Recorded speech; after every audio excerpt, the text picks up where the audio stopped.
dynamic duo has dominated the Rolex Sports Car Series this season, with Mauro Baldi and Didier Theys winning both Daytona and Homestead. But today, in Baldi's absence, Theys partners with team owner Freddie Lienhard's son. Will the streak continue? And defending series champ James Weaver hopes luck will come his way as he's joined by team owner Rob Dyson's son. Homestead and Daytona weren't kind, and the pressure is on to win.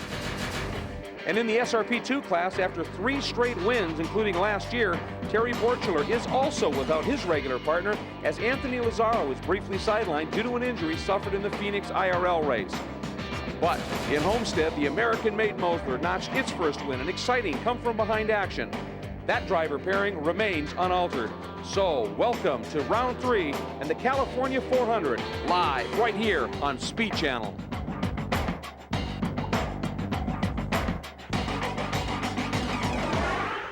In the mid-1950s, Southern California was part of the then burgeoning North American sports car scene, with venues like Pebble Beach and the legendary Riverside helping to build the careers and reputations from racers to legends themselves of names like Hall, Hill, Shelby, and of course, Dan Gurney. Hi everybody, I'm Greg Kramer, and welcome to the newest sports car race to unfold next to those hallowed grounds in the shadow of the San Bernardino Mountains, the California 400, right here at the brand new infield road course at Fontana's California Speedway. I'm joined, of course, by Jeremy Dale. And Jeremy, we take a look at this new track and the cars and teams all coming to grips with that. In our top 2 levels, if you will, the Sports Racing Prototype and the SRP2 divisions, the field's not real deep in terms of numbers, but incredibly deep in terms of talent. We're going to have some great mano-a-mano battles, I think, up front. Oh, I think there's no question about that, Greg. I mean, we saw at Homestead a few weeks ago, terrific battle between James Weaver in the Crawford and Didier Theys and in the Dallara. Weaver came to end early in that race with some mechanical problems caused by contact, but I expect these two guys and their co-drivers, who are kind of in the learning mode right now, to really have a terrific battle here today. And it's a long race at 400 miles. And a couple of good mentors that they have in those veteran drivers. In the SRP2 class, same story. You have the points leader, Terry Borchler, and you've got that new Picchio. When they continue to massage that car, they've got a new engine package built by the Prototype Technology Group. That is now a much more powerful engine, and Darren Law and Lally able to go after it. And, of course, in GT, this could be a showcase day for the great GT battles to unfold. But interestingly, after qualifying, a development for the fastest car in qualifying is going to force them to have to come through that great GT field to get to the front. With more on that, let's go down to Guy Hobbs. Guy? Well, you mentioned that great qualifying run for Didier Theys in the Dallara Judd. Of course, that car has done very well already this season, and I'm with Kevin Durand, the team owner and operator. Kevin, you won the Daytona 24 hours, and you also won the second round in Miami. And then last week in Sebring, not such a good weekend for you guys. Yeah, of course, the 24 hours is a great race and defining event for Grand Am competition, so it's always a great accomplishment to win that one. So that was fantastic. Following it up at Homestead was incredibly fantastic. And Homestead, we swapped gears and went to the IMSA series, and really they had the better of us. We never did get our setup right, and then in the race we had a brake bleeder come loose, and it actually caused the rear wheels to lock getting into that last turn, and Didier did a great job to get it backed into the fence and minimize the damage, so we're able to come here. Now, Didier went out and qualified that car, put it on pole, but you decided to change an engine this morning because he over-revved it in the last practice session. Yeah, and in actual fact, we over-revved it in the very first session here, and we were waiting for our fresh engine to come from Europe, which was hung up in customs this week. So fresh engine didn't get here until late last night, and we put it in this morning. But the engine's run, I think, 150, 180 miles since the over-rev. It's probably okay, but it's a lot cheaper to rebuild them before they come apart, and also it gives us the reliability in the race to put in a new one.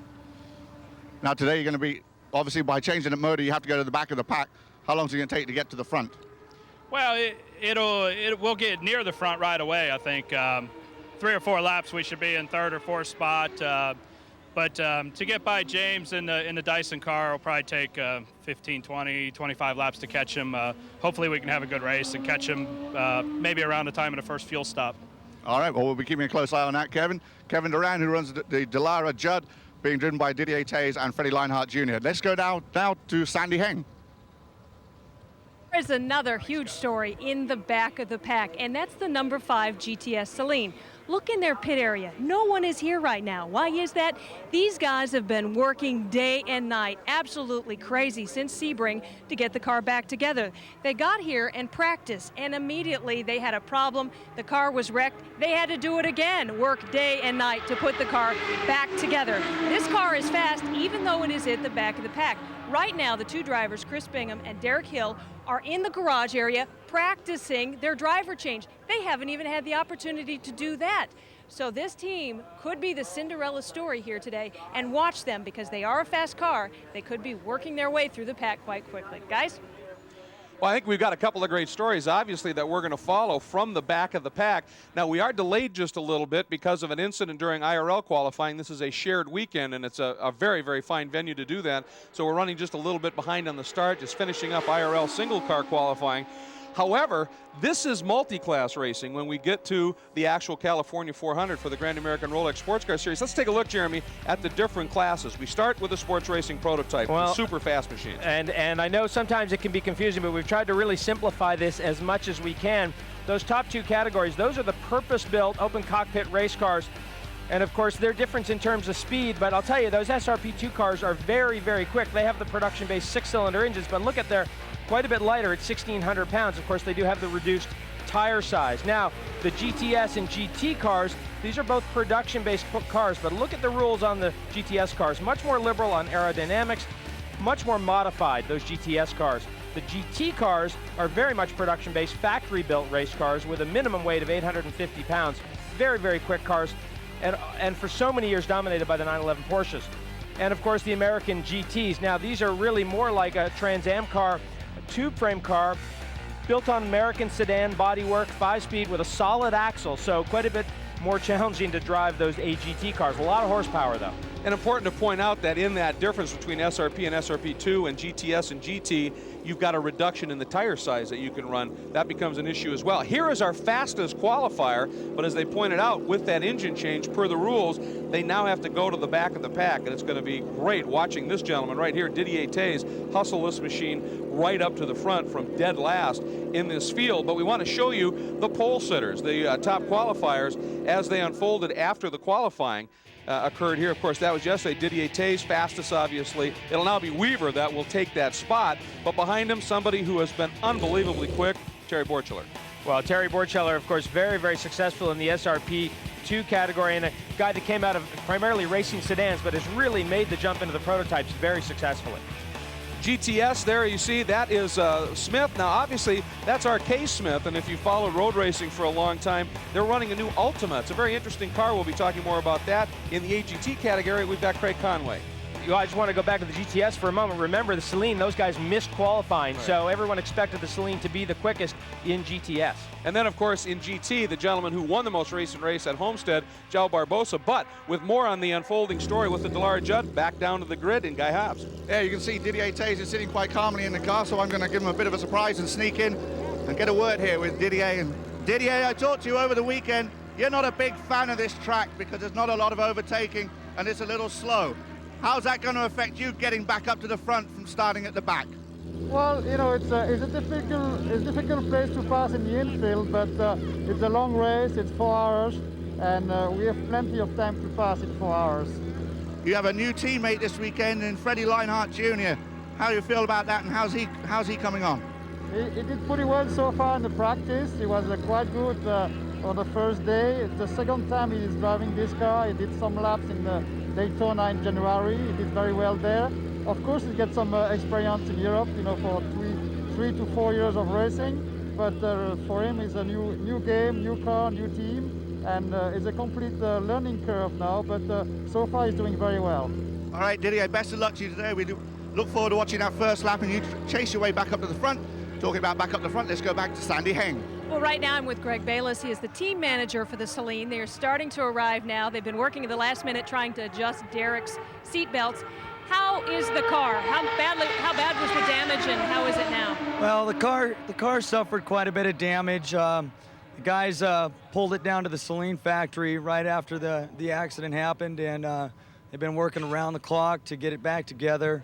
A lot of body damage, little structural damage, and you know, hats off to the Park Place Racing Saline crew. You know, they really pulled it together for us to get, you know, back in the game here. So we're ready to go.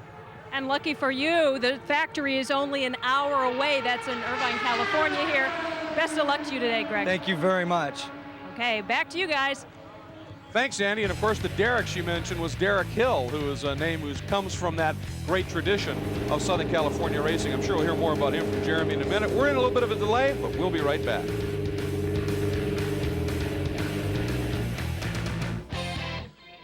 Welcome back to Speed Channel's live coverage of the Grand American Rolex Sports Car Series, the California 400 here at California Speedway in Fontana.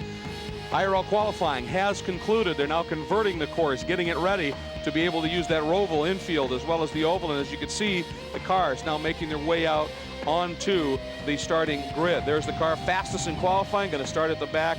Should be fascinating to watch. We'd like to now take you to the starting lineup for the California 400 as the cars continue to make their way out onto the track. We mentioned fastest qualifier was Didier Theys, but he is going to be starting at the back. We caught a glimpse there of that Saline. But here's how they qualified Theys fastest. His third consecutive pole this season. Just a great run. James Weaver, Mr. Excitement, always going to be fun driving the Crawford Judd. Row 2 is Terry Borchler, the fastest of the SRP2 machines, and R.K. Smith and that trick little Ultima with that big Chevy V8 engine, pole sitter in GTS, very quick. AGT takes up the next row. Craig Conway, fastest in that category, and Paul Menard, that is the son of John Menard of IRL and Indy fame. More on him in just a little bit. João Barbosa, so fast in that Mosler, has put it on pole here. He will be joined by the Ferrari. That'll be started by Court Wagner. That's that beautiful 360 GT. We move to our next row. Craig Stanton and Spencer Pumpelly. Stanton driving the number 50 BMW. Pumpelly in one of those Porsche GT3 RSs. Then AGT in row 6 on the inside, number 46 of Andy Richards. He'll be teamed with the Morgans. And Mike Fitzgerald, very familiar to Speed Channel viewers in the form of some World Challenge action, running here. Then the gentleman who won at Daytona in the GT class, Kevin Buckler, the Racers Group, number 66. Next to him, the fastest of the Marcos Mantis machines, core user in that one. Tommy Byrne, points leader in GTS. In row 8, he'll be joined in the GT, the other Marcos Mantis, piloted by Terry Jacobson. We go to row 9, Darren Law. They too, a little bit of a problem. They never made it out in qualifying. We'll talk about that. And Chris Bingham, fastest car in GTS. In practice, never made it out for qualifying either. Then row number 10 is all AGT with Bill Weilhars. And Tommy Riggins, fastest in the first day of practice. They had a big problem with the engine and just got it right and only got a couple of laps in the final practice. And our final row will be Kerry Hitt and Jay Policastro in the GT Porsche. That's your lineup here today. Now let's go back down trackside. Guy Hobbs. Guy? Just a quick interesting note for you on the weather, because James mentioned a lovely California day. On Thursday in the practice session, the track temperature was 108 degrees. On Friday in the practice session, it was 94 degrees. And in qualifying yesterday, it was 78 degrees. Right now, we're not sure exactly what the temperature is, but we're getting it checked for us down at the end of pit lane. And that's where Sandy Heng is too. Well, actually, I'm now talking to our AGT points leader, Mike Chizzulli, and everybody's a rookie at this class. You may be the points leader, but you're a rookie at this racetrack, is a good way to put it. Where are you going to pass? Have you picked some spots out during practice? We've never been here before. It's a beautiful facility, though. It's really gorgeous. I mean, picturesque. You got the gorgeous mountains behind us. There's a lot of pavement out there and not a lot of reference points, but there are actually 3 spots that come to my mind that are going to be very good passing opportunities. One will be going into the infield. That's a relatively low-speed corner after a pretty high-speed section of the track, so that's a great spot. And there's 2 180-degree turns on the track, which are also, I think, present excellent passing opportunities. It's going to be interesting. Notice I'm making the assumption that you'll be able to make a few passes. Well, listen, we have to behave ourselves out here. This is a 4-hour race, and I think that you have to finish first before you first finish, and that's a very important thing, and that's the way road racing is. And I think, you know, the FLIS Motorsports is ready to go. Paul Menard did an excellent job, and I'd like to say hi to the guys at Max Auto Group, Tino and the boys back home in New Jersey. Oh, let's have a good race. That's Mike Chizzulli. He did mention briefly his rookie driver, Paul Menard. We'll be telling you about this 21-year-old wonder a little bit later in the race. Guy? Yeah, interesting. No, we were just down here on pit lane, and I saw James Weaver appear at pit out. And then he started sprinting and running and came up to me and said, sorry, mate, I went to the wrong end. The car's down the other. And he's just made his way all the way down this over 1,000 feet long pit lane. James getting late for his car. Hope he doesn't try and blame us. Back to you, Greg. There he is. You can see him sprinting right there. Jeremy on the button right there. And hey, you know, I know a lot of drivers before a race that go out for a little jog to get the blood up, get the circulation pumping, get warmed up. It's like Greg LeMond. You know, you do a little spinning, you know, before you start the race. No, that's probably not what James had planned, but he's an old pro. I mean, they don't really come much more professional than James Weaver. Yeah, he just gave a wave to Guy saying thank you so much. And he's making his way to the car. That is Reverend Richard Anderson.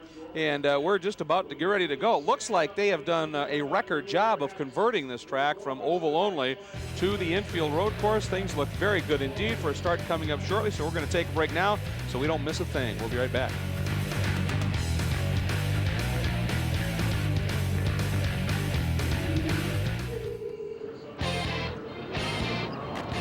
Welcome back to Southern California, the California 400, round 3 of the Grand American Rolex Sports Car Series from Fontana.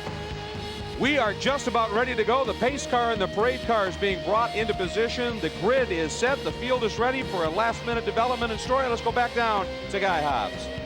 Hey, thanks, Greg and Jeremy up there. Just happened to catch John Menard riding by because the IRL qualifying is over, and Paul is racing in the Grand Am race. First of all, how did the qualifying go?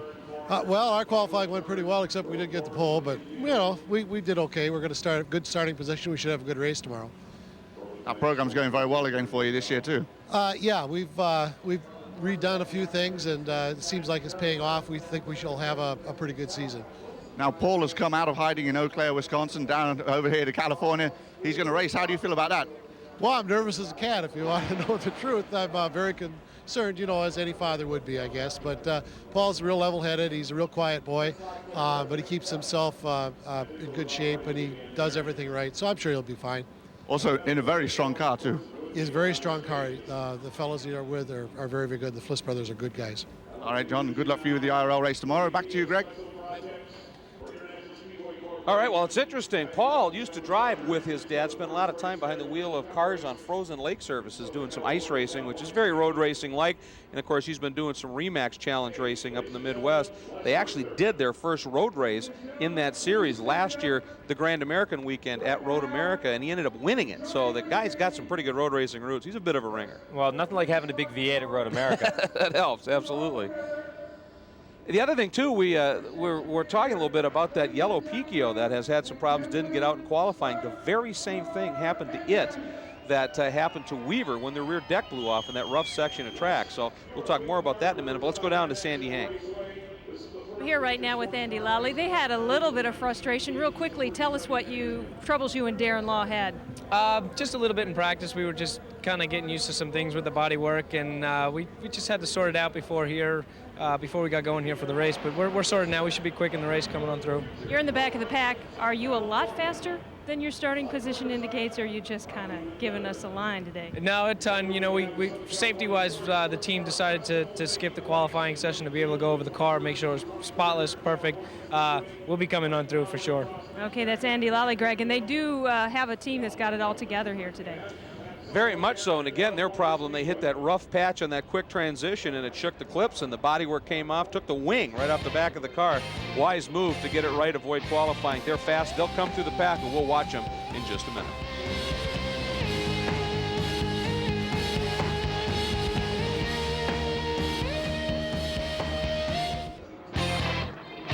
Welcome back to Fontana, California, where we're actually getting some sun peeking through some breaks that are developing in the clouds here.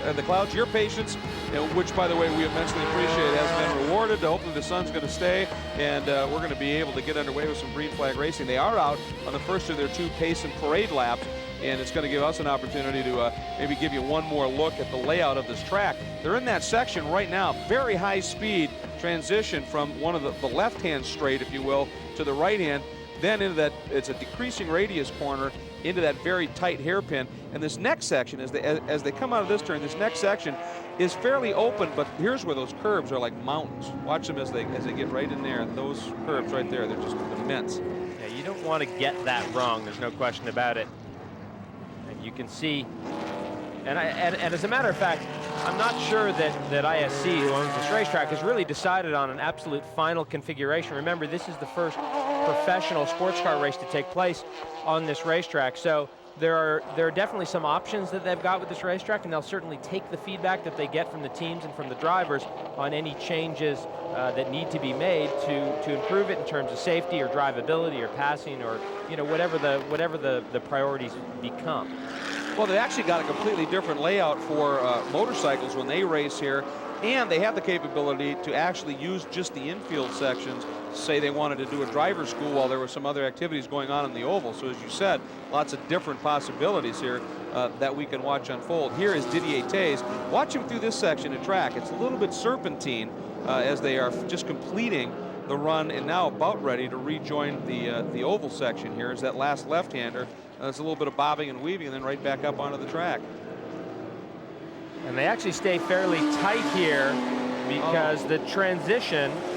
He didn't blend up though, Jeremy. No, he did not blend up. He's back. He's in the pit lane. Let's go down to Sandy Hang. Sandy. Well, this is part of their strategy. They actually want to bring the car in and check for leaks. When they did this quick motor change, they didn't have a chance to go practice anymore with it, and obviously they think everything's all right. But you know Kevin Doran, he's one of those types of team managers that just wants to make sure everything is done correctly, leave nothing up to detail.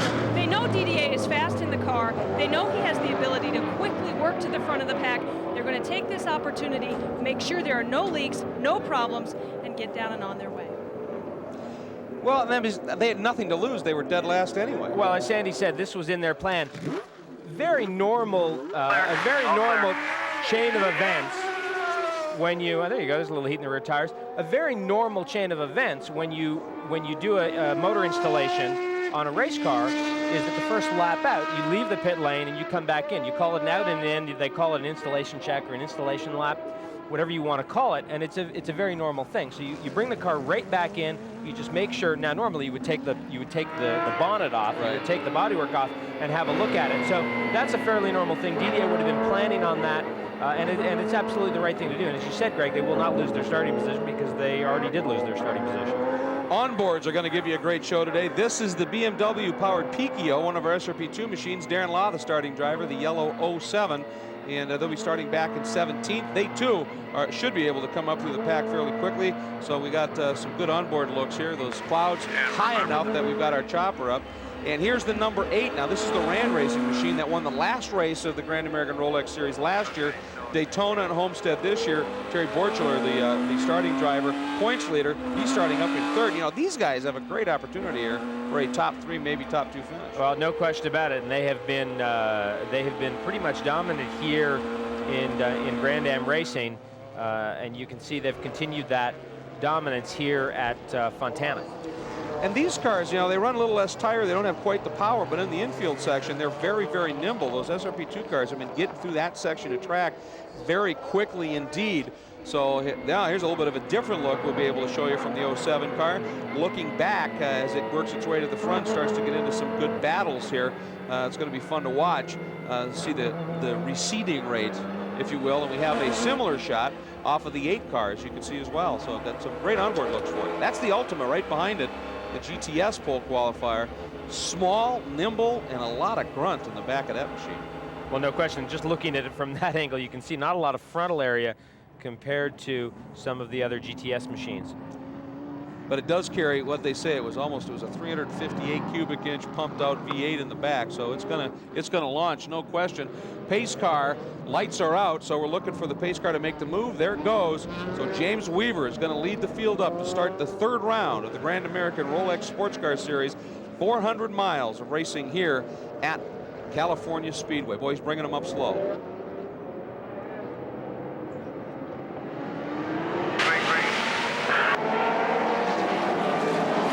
Here comes Theys. Actually fairly reserved by Theys. Well, you know, as he said in that pre-race interview, it's a 400-mile race. He has an awful lot of time to get up to the front. There's Weaver out front, Borchler 2nd, the Ultima sits 3rd. And here comes, that's the Mosler, moving up into 4th as the GT leader. So a great start by the Mosler. And there's Theys.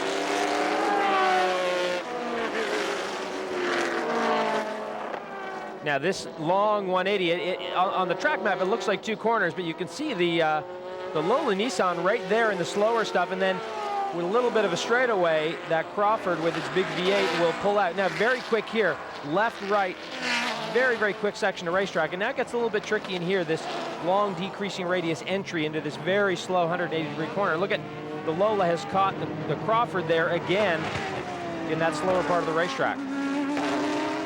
Borchler being very aggressive through that quick right-left section. A lot of those fairly quick little chicanes.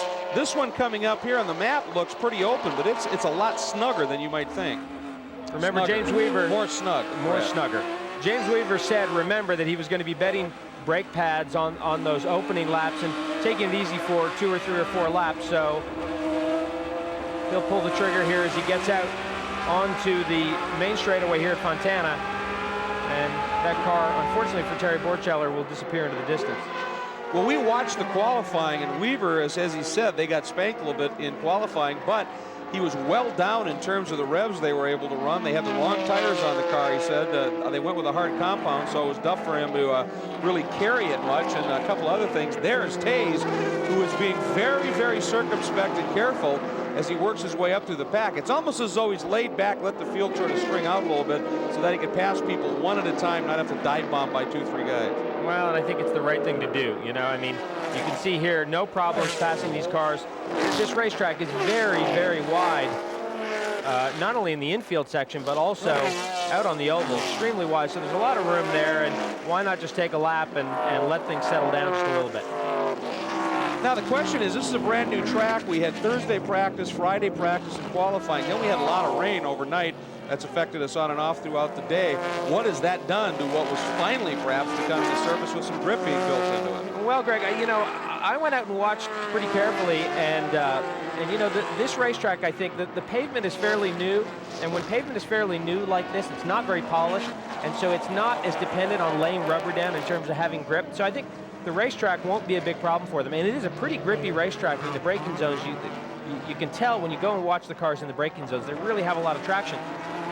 But keep in mind, the racetrack is new for everyone, and probably the most troublesome area for these guys is going to be the oval in turns 1 and 2, because that's a very long duration, very hard on those right side tires, and I think that'll probably be their biggest concern. Watching Theys continuing to work his way up through the pack. You mentioned the oval. At Daytona, the oval for these guys is pretty much a no-brainer. It's just fast, flat-footed. At Homestead, totally different deal. You had to drive it. I mean, you were seeing guys saving slides, carrying some drift. How about here?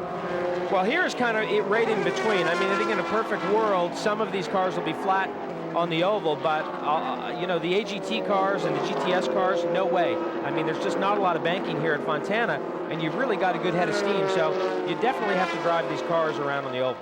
Now watch what happens here. He's coming up on a GT machine. Take a look at the different braking. Look how much he closed up. He tends to take a little bit wider later turn in there too, trying to get a little bit better exit speed coming out of the right-hander.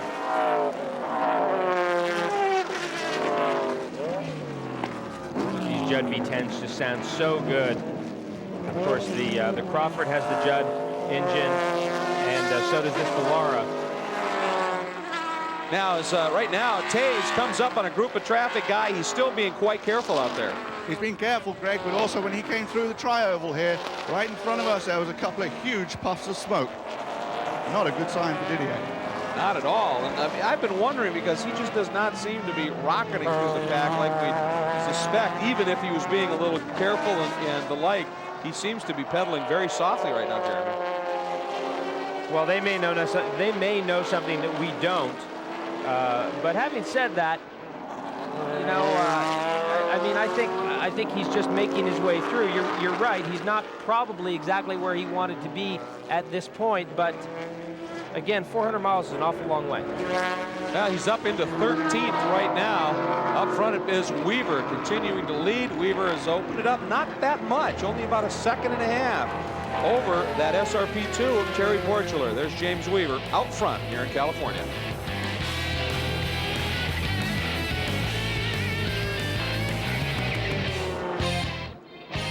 Welcome back to California Speedway and Speed Channel's live coverage of the Grand American Rolex Sports Car Series. There's your leader, James Weaver, now starting to stretch things out just a little bit. Just turned a 132.7, so getting within 3 seconds or thereabouts of qualifying. By the way, the number 27 has worked its way up to 7th, but the best battle on the track for position in class is this one. That is, now you see, that's 27. That's Theys working through the pack here. Right behind him is your GT class leader. That's the number 24. That's the Mosler. That is currently 4th overall.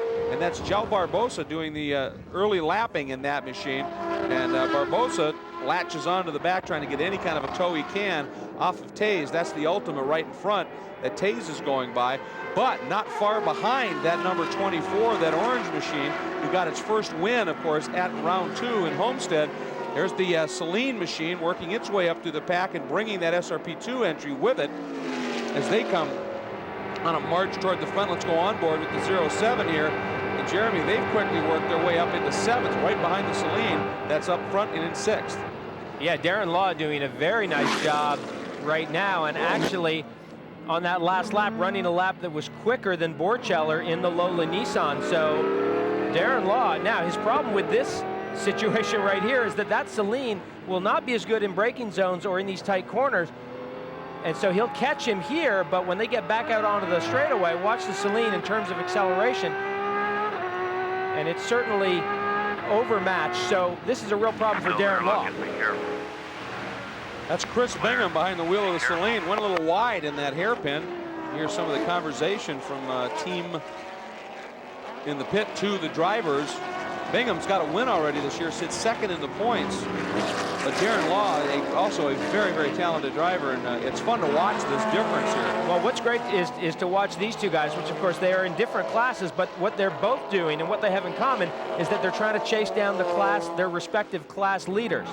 In Bingham's case, that is R.K. Smith, and of course in the case of Darren Law, that is Terry Borcheller. But now watch here as Picchio is very quick through this section, but now this is where the Celine will really be able to lay it on as they come back out onto the main straightaway here at Fontana.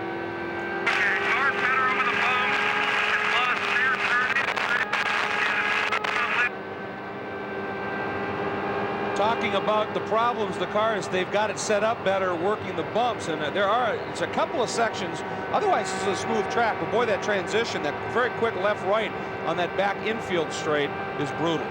Well, there's definitely some bumpy section in the infield. There's no question about that. A number of the drivers have complained about some of the infield sections. One of them is this next braking zone he's coming into right here. It's a little bit of a washboard area right there. You can see he slid wide, really pushed that braking zone, slid wide of that apex. So Darren Law pushing very, very hard. And then this is another bumpy section right here that they're approaching, right in there, quite washboardy, right in there. You can see the car just jump over that little hump there.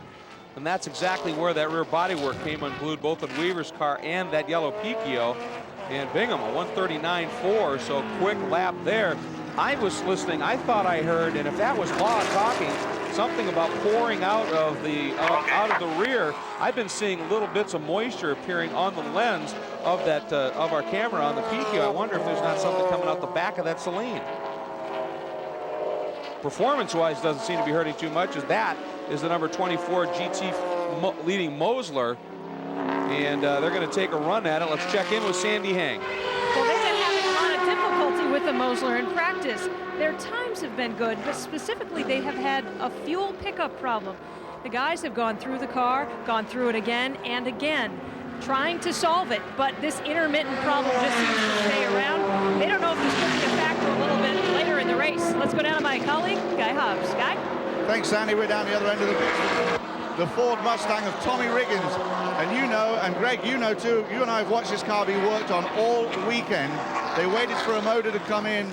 They had problems getting that motor to come in because of the restrictions on holding things at the airport there. They finally got the motor. They struggled all morning, put it in this morning, and finally got out. But now, Tommy, you've only managed a couple of laps, Tommy. You've got to be pretty upset. I didn't hear. You've only managed a couple of laps after all the work you guys have done. You've got to be pretty upset. Well, it would be nice if it was a little different, but the guys have worked real hard to get us this far. We really in all honesty, we probably shouldn't even be in the race. We had to do so much on the engine. You told me this morning this was going to be a 4-hour test session for you. Well, yeah, unfortunately, that's holding more true than I wished it was going to be. But we'll endure. We'll see what we can do with this. All right, Tommy Riggins trying to get back out there, and as I say, 4-hour test session for him, and he does plan on doing the remainder of the season.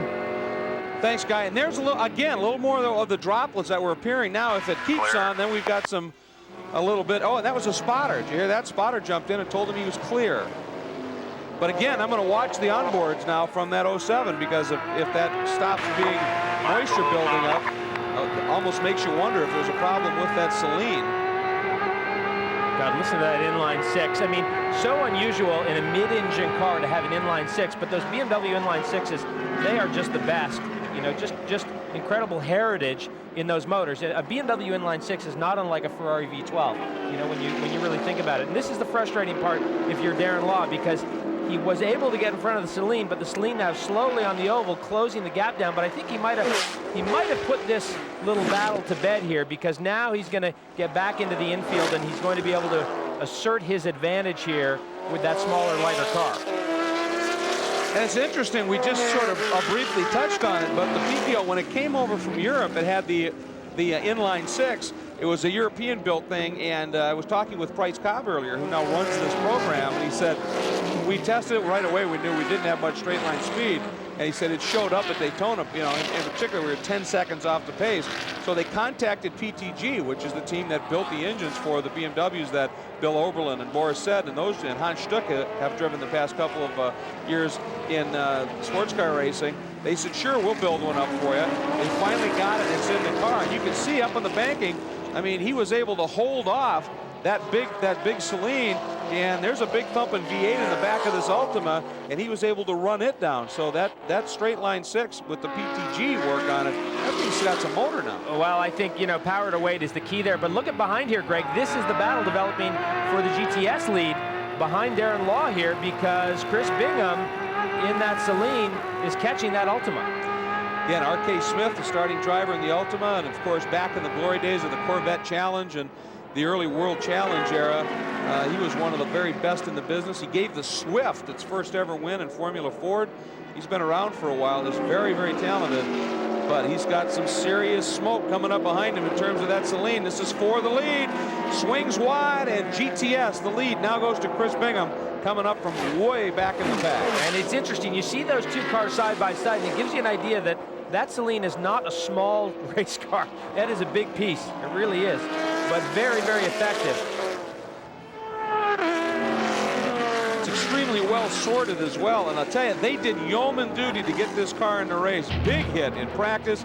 Had to go to the shop for 2 days. It's back, and obviously it's working pretty well.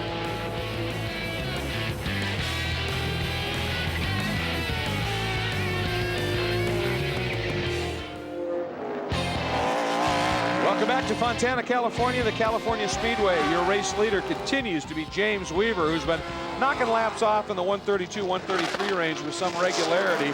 Borcheller sits second, some 15 seconds back, leading in SRP2, but the car that now is definitely on the move is Didier Theys. He's 24 seconds behind the overall leader and within 9 now of Borcheller, so Theys definitely starting to haul that car up through the field. Yeah, just a couple of laps ago, he was down in the 131 range, and that is only about 2.5 seconds off what he did in qualifying. So right now you can see there's the interval, about 24.5 seconds. And during the break, we did hear a radio transmission. I'm not sure he's super happy with the handling, with the balance on that car in the very fast oval section of this racetrack. And of course, Freddie Lienhard Jr., who's going to get in that car, does not have the experience that Didier Theys has. And that was really why he was radioing the team, because he wanted to give Freddie Jr. as much information as possible before he gets in the car. We heard Guy mention earlier a couple of puffs of smoke. Doesn't seem to be a problem. Sandy, any word on how that car is working? Well, what you're looking at right now is the computer that's monitoring that motor. These temperatures are all where they're supposed to be. They don't have any concerns right now. Their lap times are excellent. You can see actually the shifts right here. They feel comfortable that this motor is doing what it's supposed to and not having a problem. As for the buildup on the tires, that's something they're watching very closely at this point, and they aren't sure if it'll be a problem later in the race. That's high tech right there. Well, that is high tech, but this is modern auto racing, which is by definition high tech. You know, when you're a DDA Theys and you're so experienced, I mean, this guy is tremendously experienced, very talented, very knowledgeable. You know, you can deal with any of the problems you might have. But again, Freddie Lienhard really has not spent a lot of time in this car. And if these guys are going to get to the end, and if they're going to have any shot at winning this race, you certainly want to relay as much information back to the pit lane, and that's all DDA is trying to do right now. No, we were talking about that radio transmission we heard while we were in break about the tire buildup. That's a pretty important point here. Remember, we had IRL qualifying right before this happened. They turned the track around in record time, and we went racing. There's some rubber buildup on parts of this oval, and remember, this isn't single car qualifying now. You may have to move off your preferred line and get up into some of that junk. It's a different compound, it's a different manufacturer of rubber. I mean, that has to have some sort of effect, doesn't it? Boy, that is a good scrap right there. That's the number 33. That is the car that is trying to hang on. That's the number 34. That's the Zip Pumpelly entry. Kurt Wagner in that beautiful Ferrari, third in class, and right behind him the number 34 of Spencer Pumpelly, and that is a battle for the class position, third and fourth. Remember, the number 24 is currently the leader in GT, and the number 50, that's one of those V8 BMWs from the Asco Boduk racing team of Craig Stanton, is second. This is the scrap for third. And this Ferrari, great to see a Ferrari back in GT racing. And as a matter of fact, the Ferrari factory has started, it's actually Michelotto, who is kind of what AMG is to Mercedes-Benz. Michelotto has started to actually build purpose-built 360 Ferraris to compete in GT racing. I think that's going to be a real boon to the GT ranks, because these cars will start to appear and they'll really broaden the grids out. You can see how wide this infield section is. It leaves a lot of room for James Weaver to come under that Porsche in the braking zone. So you're saying that this could, the new build of these Ferraris could be Ferrari's answer to Porsche's GT3 RS, which is built out of the factory as well. Absolutely, but this car that you see here is really based on what is called a Ferrari Challenge car, and throughout the world, the Ferraris are run in amateur racing, and there's Didier Theys, so he is now around Terry Borcheller, so Didier Theys now up into second position overall, still sits about 23 seconds behind James Weaver. Snuck by Borcheller here, and now let's see, it starts to draw away that big V10 Judd. Let's go back, Jeremy, take a look at how quickly this pass unfolded. Well, Borcheller got balked a little bit there in traffic, and DDH so much said, you know what? I'm just going to slide up the middle. That is the benefit to this wide infield section of this racetrack. You can do that. So Theys now into second spot, 20 seconds though behind Weaver. That last lap, they both ran 135s, low 135s. But you pointed it out earlier, we did see Theys throw in a lap at a low 131. Weaver's got, what, it was a mid 131. So we'll see now if Theys is set at this stage on closing it up. It's going to be interesting because we got Freddie Lienhard Jr., son of the team owner and the major sponsor here. In this car with Weaver's, we've got his team owners, Rob Dice, and his son Chris is going to get in. Chris is a fairly decent driver, but not a lot of experience in this category of car. Be interesting to see how they're matched when it comes to those pit stops. I would think Theys wants to be as close to this car as he possibly can come the first pit stop windows. We'll be right back.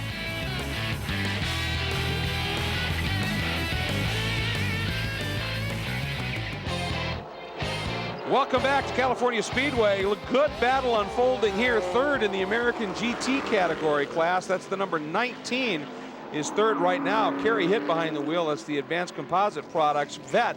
And he's being chased and hounded at this stage by the number 46 Morgan Dollar Motorsports vet, Andy Richards, the starting driver. Then you got Rob and Charles Morgan will be joining that car. And then not far behind, you see that bright sort of reddish and yellow machine. That's the Olds Aurora from Paladin Development Company. Bill Beilharz behind the wheel with these guys. Pretty good scrap. That is the number 46 machine. Now, this is for third in class. And really, it's a bit of a success story. The number 19 machine, they were in 21st qualifying spot, and they have fought their way up now to 13th overall, third in class. So they're definitely very quick. And I promise you, those cars are a handful out on the oval there. And a lot of driver skill required to get such powerful cars that are certainly not as good in the handling department as some of these lighter, smaller sports cars. a lot of driver ability needed to hustle those things around on the oval. But what a great battle here in AGT. Yeah, Richards really right now very quick going after Kerry Hitt. Richards in the car second on your screen, the white car. And here's that fast left-right complex into that decreasing radius corner. And he really does make up some good ground here, right to the apex now. And Richards is hounding him. Very, very slow corner there. The second part of that 180, which is a decreasing radius corner. And a lot of mechanical grip needed to get out of there. And look at the run out of this little chicane. Boy, Hitt moved over, and that opened the door up for Richards. And Richards, late brakes down to the inside, into the right-hander at the end of that long infield straight, picks up third, and Hitt dropped back. I wonder if Hitt spun the tires coming off and lost it. And the number 12, very, very slow. Second in the GTS category, R.K. Smith, is definitely appears to be in some trouble out there, going very slowly, working through the infield section of this track. That car, Guy, I believe it already has a pit stop. More problems?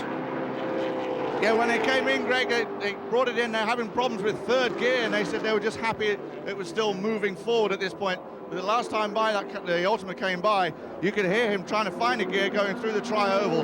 I think you'll find that car's coming back in here pretty soon, if it makes it around. Well, one of the problems, Jeremy, is if you have a problem with a broken gear, if there's actually broken pieces in the gearbox, you might luck out for a while, but eventually one of those might find some of the other components in that gearbox, and then you get the box full of neutral. Yeah, it's not a question of might. It's a question of when. And there's no question, if you've got little bits of metal floating around in the gearbox, they're going to get to the rest of the gearbox, and you're going to gradually just grind your way to a halt, so to speak.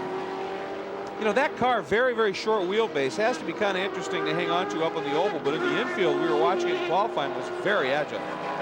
And you can see him now staying to driver's left, and so that is a good indication that he's headed for the pit lane. And here's where he'd blend up on the oval. Indeed, he just heads straight down right into the pits here at California Speedway. Long run. This is about a 1,000-foot pit lane, and most of the Grand Am machinery is in the latter half of it, and there is a speed limit. But here he comes. So we can move it around. All right, Looks like that rear bodywork is one large piece. They'd have to pull that whole piece of bodywork off to really get to the gearbox. Get like in and out. Well, all you can really do in terms of gearbox servicing, all you can really do, all the Ferrari is in. I think Sandy might be there. Sandy? We're there right now. I was just talking to the team. They say that they have a problem with one of the tires. They've been trying to guess which one it is. Kurt Wagner in the car isn't sure exactly which tire it is, so they're going to be changing tires, taking fuel, and then getting back on the way. Guy? Yeah, down at the 12 pit, Sandy, they are working on the gearbox. Certainly looking at it now. Actually, you seem to be looking at how do we get to it more than anything else. You know, Jeremy, we've talked about it was third gear that they were having a problem with, and obviously you lose the rest of the gears, but this is particularly a third gear track too, is it not? Well, certainly with a lot of the stuff in the infield, if I would say most of the stuff in the infield, you'd really want to have second gear. But of course, Guy, the problem is in terms of gearbox servicing, the only thing you can really do without digging into the gearbox is shift linkage. So unless they've got some kind of obvious problem with the shift linkage, their problems are going to be internal, and that's going to mean a minimum of about a 30-minute service on that car. Let's go quickly back down to Sandy Yang. I want to show you the right front tire from Kurt Wagner's Ferrari. That's it. It's all chewed up. That's where the problem was. They're checking the temperatures now. He should be a little bit faster and able to go on his way after getting that tire. Well, boy, Sandy, that is going to be a problem because they only did 18 laps on that tire, and this car should be able to go much, much longer on fuel. So that is one of the problems that I was talking about early, which is tire wear through the banking. That long duration around the banking here is very, very hard on tires, and what you can do is you can set the car up in terms of alignment to be really good in the infield, but then you're going to hurt yourself in terms of tire wear through the banking, and that looks like maybe the situation that Ferrari team is in. Well, definitely has some problems. Meanwhile, let's go back to our battle for third in the AGT category, because you see the number 19 of Kerry Hitt has now gone back around Richards and picked that spot up. But the interesting story is closing in quickly now. The number 91, Olds Aurora of Bill Beilhardt, right there. He is definitely making up some ground. Look at that hit. Very, very defensive. protecting. I almost wondered maybe he's not having some sort of braking problem because he's really defensive when he's got to be in a heavy braking zone, and that's allowing Richards and then Lienhard right there to close it up. Well, that defensive driving will slow you down very quickly, and I think that's probably the reason this has very quickly become a 3-car race. See if Lienhard here get a run, and right here, that fast left-right. Now, these are all tube frame cars. By the rules, it's a tube frame, big V8 machines, and they get down to the tight infield on this track. They're really a handful. Plus, oh, right there, Lienhard's getting a little greedy. That's just what I was going to say. Lighten the tires up. That could be problematic. We'll be right back.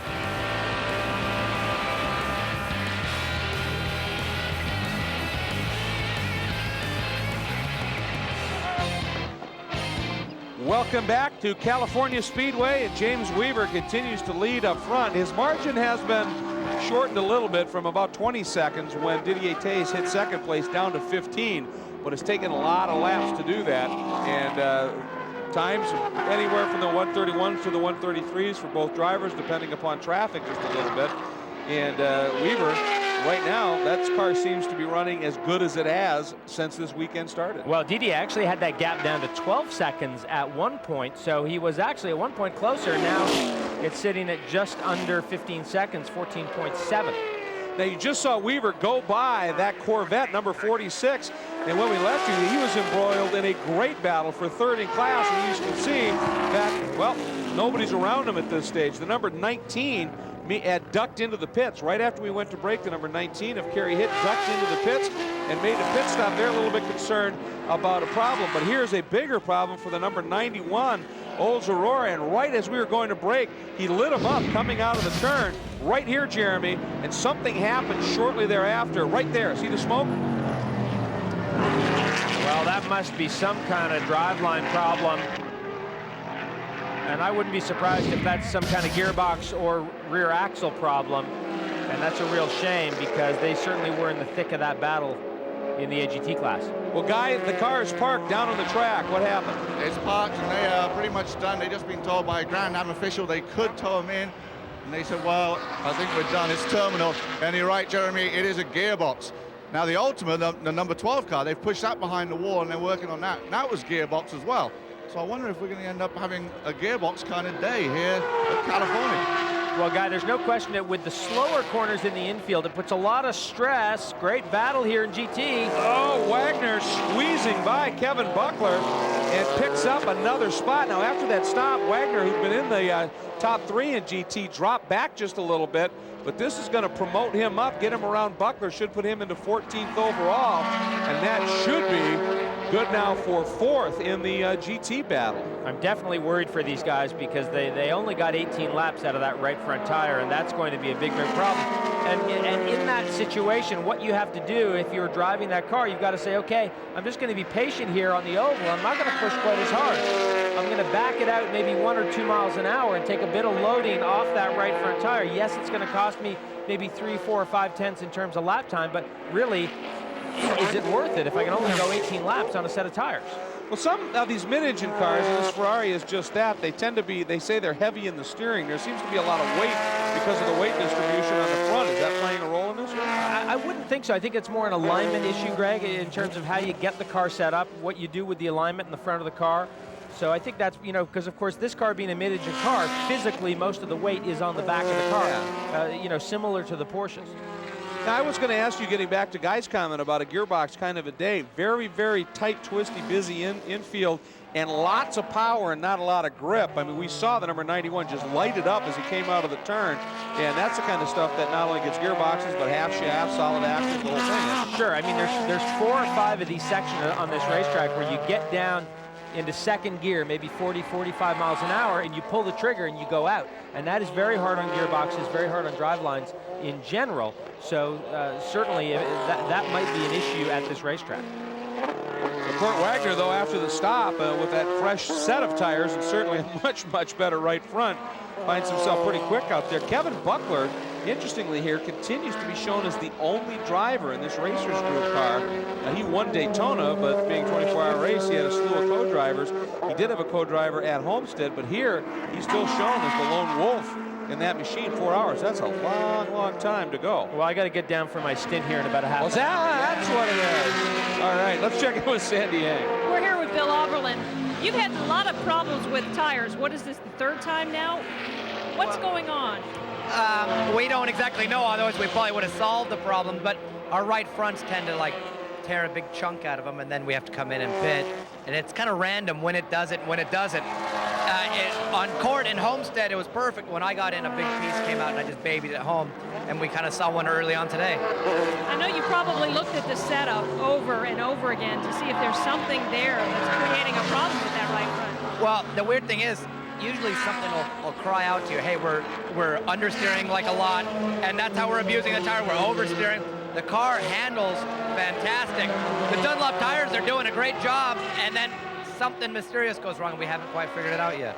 Okay, that's Bill Oberlin hoping those tires stay good for the rest of the race and when he gets in the car just a little bit. I wonder, we had talked to them a little bit earlier, and their strategy had been for Court to start, go to the first fuel window, get as far into that window as he could, stop, turn it over to Bill. Bill would then get in, take it as deep as he could, do a splash, bring it home. With that first pit stop, I wonder if that strategy might be reversed and that Court's going to now take it a little bit longer than Bill will get in just for that last segment.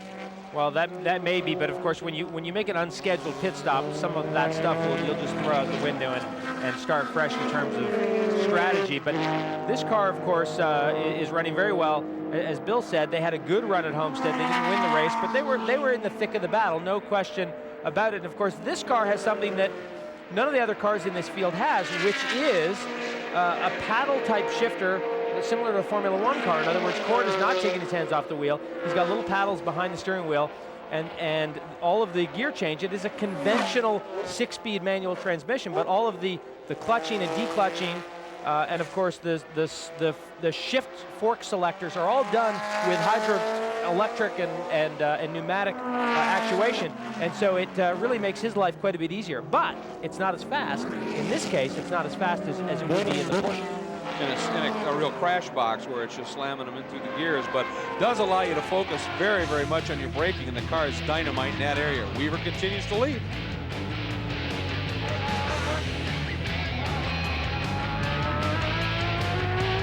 Welcome back, and we've got some pit stops that are starting to develop. This is the number 34 GT Zip Racing Porsche. Had been running third in the GT category, and it was going to get gathered up by the number 54 BMW, and looks like it looks fairly routine. Tires cleaning some of the debris out of that front grille area, but I wonder if they maybe were getting a little bit of a tire problem, and that number 54 was coming up. We want to remind you now, next Friday, March 29th at 11 a.m. Eastern Time, you will beginning to see the first of a lot of live coverage from the Brazilian Grand Prix. Practice Friday, March 29th at 11 in the morning. Qualifying Saturday on the 30th, also at 11 a.m. Eastern Time. Then coverage of the Brazilian Grand Prix itself, Sunday, March 31st, begins at 11:30 a.m. Eastern Time, and the race encore presentation Sunday at 8 p.m. Eastern Time. So lots of Formula One coming at you from Brazil. Let's get down to Sandy Hang. Well, pit stops are underway in earnest. This is a planned stop. Quite a bit of a delay here for the 03 car. Dino has been talking about some difficulty. He's inside. Guys, I can't tell exactly what they are making an adjustment on. Maybe our camera angle is a little bit better from where I'm at, but we'll try to check on that story and get back to you. Let's go now to Guy. Thanks, Sandy. We're down further with the 12 car, the Ultima, RK Smith. We figured out what the problem is. Can you show us? Well, yes, we did figure out that we had a shifting problem in the linkage, and apparently it got up against something hot, melted, and I have the linkage that we just took out. We're trying to replace it right now, and it's this area right here that we got up against something hot, and obviously we're not sure exactly, but it did took the bite out of the car. All right, well, we'll replace that one and hopefully maybe get back out. Yeah, we're almost ready to go again, but unfortunately, this is where I wanted to talk to you guys. All right, Greg, Jeremy? That's a tough break, but good to see there. It looks like they'll be able to fix it and get the car back out on track. And then that stop with that Marcos Mantis, it looked like they were wiping some stuff. I wonder if maybe one of the reservoirs for brake or something had... well, it also looked like that car was not getting up on the jacks. It looked like the guys were wanting to change the tires, and they couldn't get it up on the jack. So we will sort all that out. But a real disappointment there for R.K. Smith. But at least with a shift linkage problem, you don't have to dig into the gearbox, and that is something that hopefully within 15 or 20 minutes they can get fixed. Interesting little battle developing here. It's not in class, but it's a good overall position battle. And up front is the number 50. That is second in the GT division. That is the BMW of Craig Stanton. And he is getting run down in a big hurry by the number 90, Paul Menard, Fliss Motorsports vet. Now that's an American GT car, but you can see that it may not be for class, but these guys don't like to give up overall. Stanton lighting up the brakes heading into the infield area. Menard all over. He locked up that left front turning in, and it's a long kind of turn in there, so that left front stays unloaded for a long time. And you can see the BMW definitely a bit more agile than the Corvette in the tighter stuff. But the Corvette, of course, running down that BMW. Don't forget that BMW does not have an inline 6 in it. It's got a V8, so no question it's got some grunt as well. Gets off the turns with a lot of get up and go. There's no question. I was watching in that double apex hairpin. Some of the guys are purposely, it looks like, missing the first of those apexes going wide. Is that trying to get a better angle out of that and down that chute? Are you sure it's on purpose? Well, that's my story, and I'm sticking with it. I was trying not to throw my driving brothers under the bus. Because I have definitely seen a lot of the guys missing that first apex turning in there, and there might be a specific reason for it, but you know, in a normal situation, you wouldn't want to do that. You would want to just maximize your radius there. But it is possible with some of these cars that they're going to respond a little bit better to missing that first apex to get the exit speed out of the second one. Thank you for not throwing them under the bus, just giving them a big scare. I did notice it, but you know, you don't want to look at the Corvette here. There's where the horsepower really helps out. Moves on by, and even though it's not in your class, you just sit there, I would think, and watch that vet drive by and just go, I got a V8. I just need another 150 ponies or so, and I'm right there. Shouldn't be happening. Paul Menard, once again, doing a very nice job. His first time out in this type of a car was actually ended up quickest in one of the practice sessions. That surprised him and everybody else. He said he just got one of those laps. So Menard has moved up a spot in the overall order, still second in the American GT, and there is your overall race leader, James Weaver.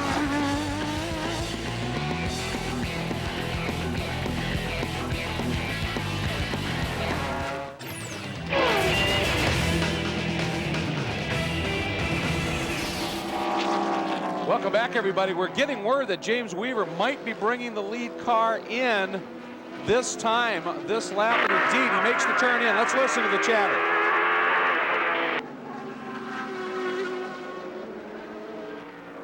Right there, those orange cones, that's where you have to be on the rev limiter for the speed limit. Let's see if we can listen in.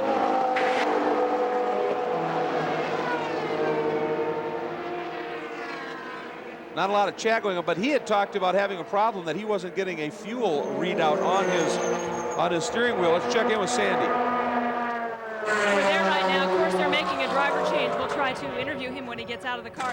At this point, I talked to Elliott Forbes Robinson and Chris Dyson before the pit stop. They expected it to be routine tires and fuel. And you know, James is not exactly happy coming off of Homestead. Their day ended a lot earlier than they expected and they wanted it to. He really wanted to make good at this race, make things a bit more smooth, and do better. You can see right there he is helping his co-driver get strapped in, and they're quickly moving around. We'll try to get an interview here with James. Just going out of pit lane. Let's get James right now. James, they said you might have been having some readout problems. Sorry, say again? They said you might be having some readout problems. Were you getting the telemetry, all the information you needed? No, I just let Pat get on with all that. No, you let him deal with all it. Yeah. How was it out there? Yeah, fine. Yeah, the car's going really well. Didio's a little bit quicker than us. But I think young Chris is quicker than young Freddie. So I think my boy can beat his boy. Battle of the young guns. What did you tell him? What advice did you give Chris? Push the throttle and hope for the best. Oh, is that all? Come on, tell us, James. Honestly, I just said, look, have fun, send it. And that's it. British humor there. Have fun, send it. That's what he's told young Chris to do. We'll see how Freddie does it. Sandy, he just sent it around as Chris has looped it, coming onto the infield, and just made the left-hander all right. Jeremy made the right-hander, and it went right around on him when he got in the gas. Well, you know, I was a little bit worried for Chris Dyson leaving the pit lane because it has cooled off here, and temperature-wise, he's got himself in a bit of a bad position there. And you can see he just went to the throttle there. and spun the car, but temperature-wise, it is much cooler, as Guy had said at the top of the show. And the problem is that those tires are cool, the track surface is cool, and as soon as you go to the throttle, on those cold tires, it turns the car around. So far, protege number 1 is not doing what he needs to do, and we'll see how protege number 2 makes that. Well, he just needs to be careful, get some heat built up in those tires, and of course that now gives not only the lead, but a substantial one to Didier Theys. I would think exactly, as we watch Didier here, exactly what he wanted, to have a fair margin in hand, so when he turns it over to Theys and Lienhard Jr., that he's going to have some room to play with. But we'd been hearing on some radio chatter that Weaver was not getting, as we take a look at the fastest lap so far by Theys, and it is the quickest lap in the SRP class, that 1:31.5, that Weaver was not getting a fuel readout on his steering wheel display, and I think that's why they may have pitted a bit early, because better to out of air on the side of caution there to make sure you get in. Now Theys up to the front, but it has been a very eventful trip to get there. Listening in just a little bit here, earlier in the race, some of the moves he had to make, working through some of the traffic. I mean, just weaving and bobbing, late braking, anything he could possibly do. Way up high in the banking. It was just solid hustle to get to the front.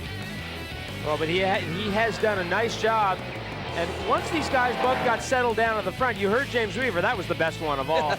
3 wide on the infield, but once they got settled in a little bit, you heard James Weaver say Didier is a little bit quicker, and so what he's hoping is that Freddie Lienhard Jr. is not going to be quite as quick as Chris Dyson, and that will make up. But I'll tell you, there wasn't much in it. I mean, really, they've done about 34 laps, and that gap when Weaver got out was still about 12 or 13 seconds. And speaking of Freddie, I think Sandy's found him down in pit lane. I'm talking to Freddie right now. What did Didier tell you about the car as you prepare to get in?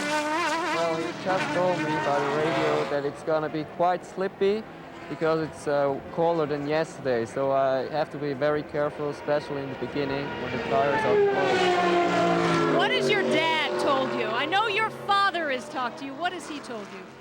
Well, he just called me before the race started, and he told me once again that I should be very careful because I have no pressure, and it will take a little bit of my excitement, so should take it easy.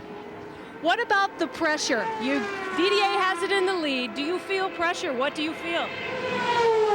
No, the pressure is actually not that bad because I am very confident you'll do well, and he also watched Chris spin it on those cold tires, and Kevin Dorn whispered in his ear, make sure you watch when you go out there, you'll have cold tires.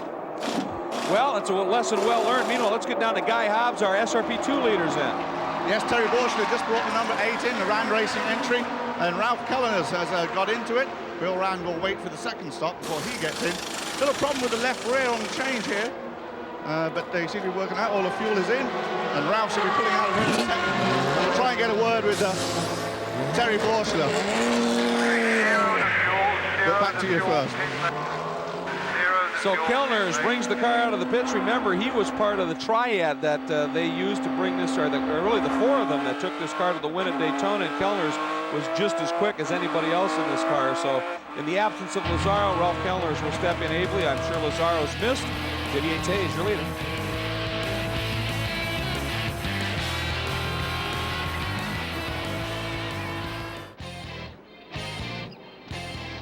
Welcome back to California Speedway. There is a look at the number 8. That car now is back out on track after the stop with Kellners and getting its way back up to speed. But there's been some problems here. That is Craig Stanton, and of course, running a very competitive second in the GT division, and Jeremy, number 50, parked just past where you make the left-hander into the infield, and we're going to take you back and show you what happened. You've got an opinion on it already. Well, I have a bad feeling about this because I have a feeling that something happened with the right front tire, and you can see the car just went straight up into the wall. At that point, it looks like the right front departed the car, but I think there's a good chance that that right front had gone down, and that's what put him up into the wall. We don't know that. That's speculation. But again, we know that this car had not stopped yet. I believe it had not stopped yet. And it's quite likely that they may have been coming close to their fuel window, and they ran longer on that that right front. They didn't really want it to. So for Craig, that was a long, long walk. Sandy? Right now I'm with DDA Theys, just had a driver change. Freddie now in the car. It looked like early in the race you had a little bit of a handling problem, maybe an understeer. Tell us about the situation. Actually, my problem was really on the banking. It's very cold today and the weather is very cold. And of course the banking is really high speed in 6th gear at 180, 85, 86 miles an hour. And a small change on the car make a big difference. And because of cold weather, the front tires didn't grow enough. You know, when the hair, you know, is getting warmer, it takes more volume, which is the tires grow. But because of cold weather, it didn't grow enough at the beginning, and the car was kind of neutral in the banking. But the last 10, 15 laps, you know, I could put some heat on it, and the balance of the car was perfect. Now, you also made a decision not to make a tire change when Freddie Jr. got in. You're running the harder compound, aren't you, than the safety car? That's one of the reasons why we run with the hard compound. It's a cold weather. We know it was going to be cold today. We don't want to take any risk with Freddie. It's his first race in this type of car, and we want to give him some warm tires before to go out. Okay, that's DDA Theys. You copy that? Freddie's on warm tires, guys. Well, what a great strategy for them, because that's what got Chris Dyson into trouble, which was cold tires. And DDA's got that car right where he wants it now. What a benefit for Freddie Lienhard Jr. That's a brilliant move. Meanwhile, here's the 07, the Picchio, up to second in the SRP2 class after starting near the back, and a very routine stop. Darren Loss stays on board, it appears, and they're going to rejoin. Should still be right up in that top 4. They've driven really a very, very impressive race here. They've got the car much more sorted than they had it even at Homestead, and it's showing. Well, this car's really coming along, and they went about 2 or 4 laps longer than the Lola Nissan did on fuel. They're radioing to him that he's on sticker tires, which means he's on brand new tires. And you can see, look at how he's turning his hands. Nothing is happening there. Those tires have no grip in them. Well, let's just listen. Obviously, it's an outlap, but let's just enjoy a ride around this track. A little bit of it looked like a cone got thrown up there, but here we are in that double apexer, and enjoy the ride. See, they use a lot of extra road there. Really careful with the car here. That was that horribly bumpy section in that transition. Look at the front of the car just not going where he wants it to go. About 5 feet wide of that apex. Well, that's all tire temperature.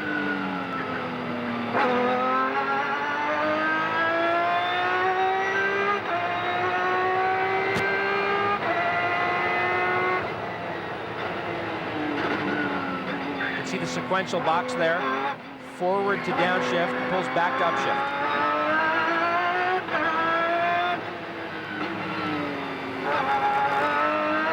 Still that thick overcast out there that has everybody scratching their heads just a little bit, wondering what if. There's a push apart there. It's coming out onto the banking. Now, we have not seen that yet. Looks like it might, well, kind of look like the 75, which was struggling early anyway. Check on that. Right behind there is the number 8. Coming up as well. And the GT leader is in, the number 24. That's the Mosler down into the pits. Driver's change being affected. Barbosa, that's Barbosa there in the bright lime green helmet. Thierry Perrier of the Perrier Water family and from France will be on board. And this, I would think, is exactly their strategy. They put Yao in to go out and just build up as big of a lead as he can, and then they're going to put Terry in the car. Sandy?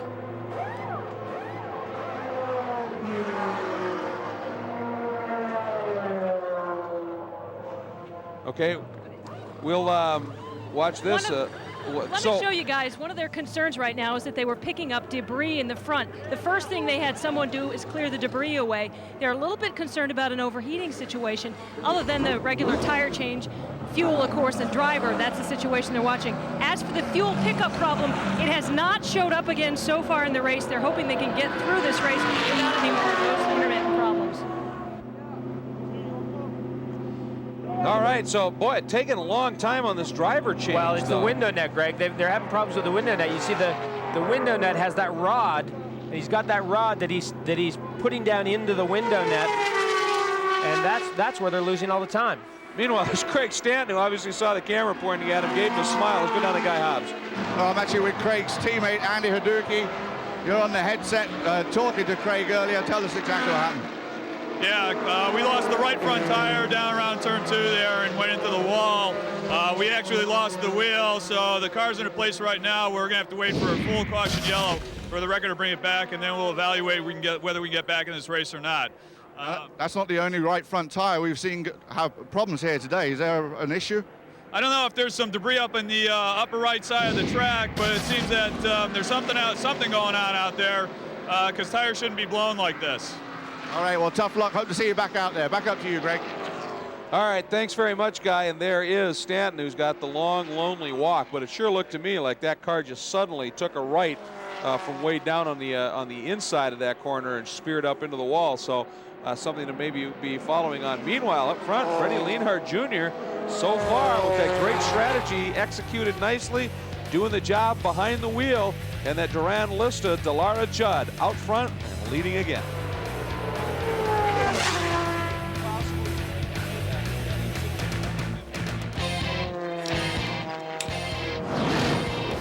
Theys jokes around that racing is great practice for PlayStation. When you see his customized steering wheel, you'll understand why. It has everything. This top row of indicators shows the gear that they're in.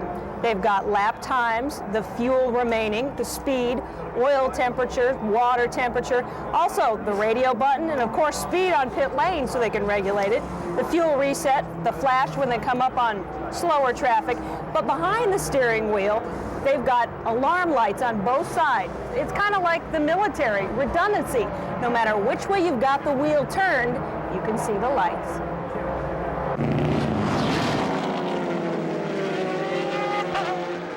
Welcome back, and this is that very car now in the controls of the youngster, Freddie Lienhard Jr. And I'll tell you, Jeremy, I'm watching so far, obviously he's had those warmer tires and the like, but doing a really nice job. What is he getting out of lap speeds right now? Well, lap time-wise, he is not where he'd probably want to be. He's right now about 5 to 6 seconds slower than Didier, but still maintaining that lead over Chris Dyson. But Chris Dyson is running about 2 to 3 seconds a lap quicker than Freddie Lienhard Jr. So I think we are going to see a battle here. It's just a matter of when. Certainly that spin by Chris Dyson coming out of the pit lane on cold tires has cost him some time. Dropped him behind the 8 ball, no question of that. So there's Freddie Lienhard. Now we got another good battle on the track for position. And you see there's the number 24. That's the Mosler leading in, or was the leader, I should say, in the GT division. And that car is the number 66 right behind it. Now that's Butler that is putting the pressure on here.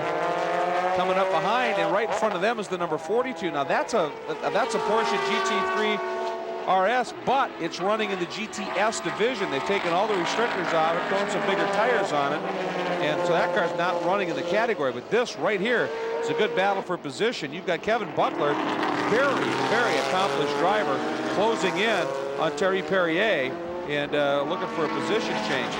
The strategy of these guys is they said, you know, there's not a big entry in the GTS division. So, Jeremy, they decided we'll take the restrictors out, put some tires on, try and run for some GTS honors. And right now, the Tommy Byrne, who's one of the drivers in that car, is leading the class points. When you say honors, what do you mean exactly when they run for GTS honors? You mean dollar signs? Dollar signs. Okay. Dollar signs. It's a good strategy. Yeah. But this is a great race. The Mosler, of course, was leading in GT. The lead car in GT right now is the number 54 BMW, and it sits out in front of these two, but this is a great battle. Now, of course, the 33 Ferrari sits second, but here comes Buckler, heavy on the brakes, lights up that right rear, the left rear tire under braking. Got some good bias to the back of that car, and Perrier tries to stay with him, gets a little loose, but boy, that was an aggressive move by Buckler. Well, he set it up just the way you should. Nice draft on the banking, and Perrier left him plenty of racing room going down the inside. It would be hard to not leave someone racing room out on that oval. And a nice move, and he will have locked up that inside tire a little bit, but probably not enough to cause a major flat spotting problem. Now, Buckler, of course, hasn't stopped yet. He's as far as we know, a solo driver, and I don't think he stopped, so his tires are going to be a bit worn, but nonetheless was able to do some nice braking heading in there. Now Perrier, that car with that V8 has a little bit more snap coming off the turns, just like this. He just made the move. I wonder Now, Buckler must have missed a gear. Yeah, I think he must have missed a gear because that was just too easy. Boy, Perrier was ready though, jumped all over it and put that V8 to good use and just powered by. Now let's see if Buckler can stay close, reel him back in again. Bad time for that to happen because now you got the banking that's going to be coming up, and that's where that Mosler's got to have some serious. It makes me wonder, you know what? Buckler's coming in. Yeah, it makes me wonder, Greg, that might have been a fuel issue. That car might have just burbled a little bit on fuel, and that might have been all it took in terms of losing that position. But that car, I think, was probably coming in that lap anyway. Yeah, we're well past the hour mark, and obviously it's pushing the limit to get to an hour 15, hour 20, hour 30. So Buckler brings it in, and he's got a co-driver. Looks like somebody might be getting behind the wheel. We just don't know who it is yet. He's still listed as flying solo. Let's check in with Guy. Maybe he's got the answer. Yeah, Kevin Buckler brings it in, and he is getting relief from a co-driver. I'm trying to figure out who it is at this point, but Buckler gets out. The rain is starting to come down a bit more. And I'll see as the left rear goes on. Check the driver's suit, Guy. Well, yeah, good idea, Jeremy. Hold on, we'll go this way. And we'll see. Not a helmet I recognize. And no name on there. So we'll find out who it is. I'll ask Kevin exactly who it is. Obviously, it hasn't been listed all weekend, so back up to you. Well, Guy, we certainly appreciate your honesty. I mean, that's good. And also his better hustle. than making it up. That's true, and also his hustle, hearing him breathing, man. He put in a 250-yard sprint to get down there, and then we throw a question at him that he can't find an answer to. All right, car's down off the jacks, and that right there sealing up. That's where the fuel goes in. Made the seal.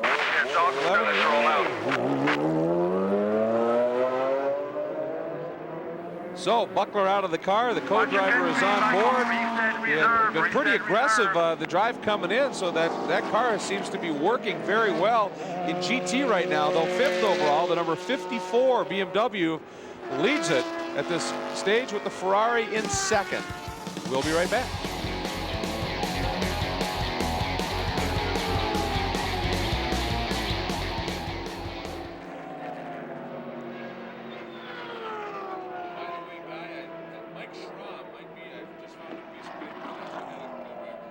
That's who it is. Hey, right. hey, you know, hey guys, I don't know if it's possible, but I think it'd be great if we could get Didier Theys and James Weaver together to talk about their proteges. Ready. We're starting to get a little bit of rain. A little bit of rain.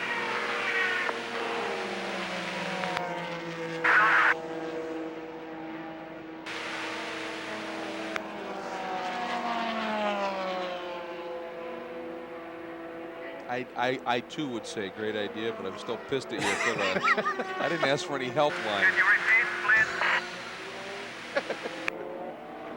Jeez, if I know you're so sensitive. Yes, we are starting to get a small amount of rain. Very light rain.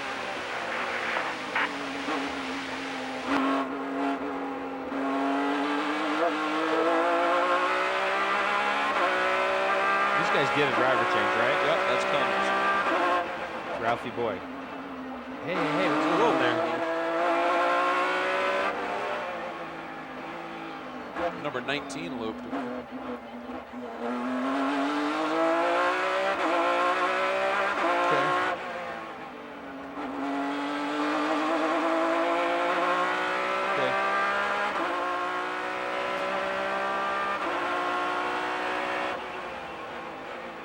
Sure, that's fine. All right.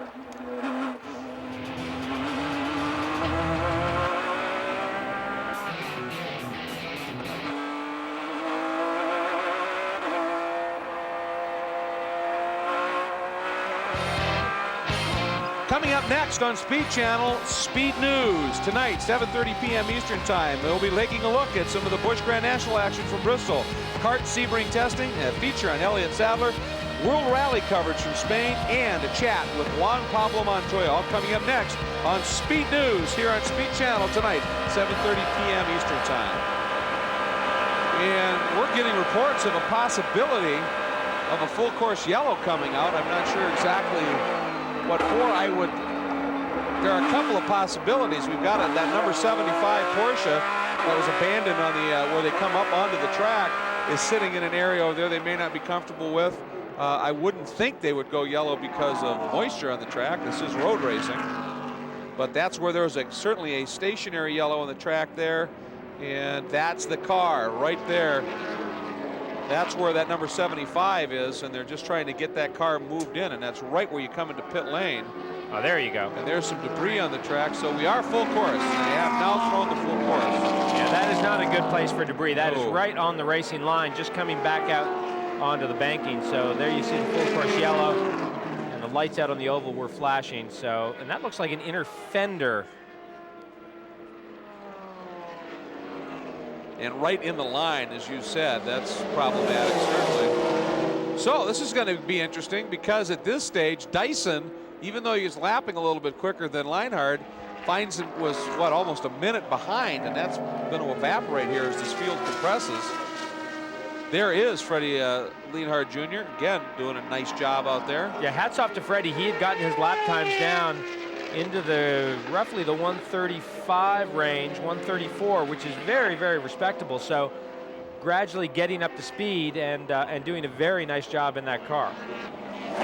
So we have now our first caution of the event right now. The pace car is out and is picking up Freddie Lienhard as they wave around the lap traffic. So Lienhard now will pull in behind the pace car. Everybody else will take up station. So while we're yellow, we're going to sneak in a quick break. We'll be right back.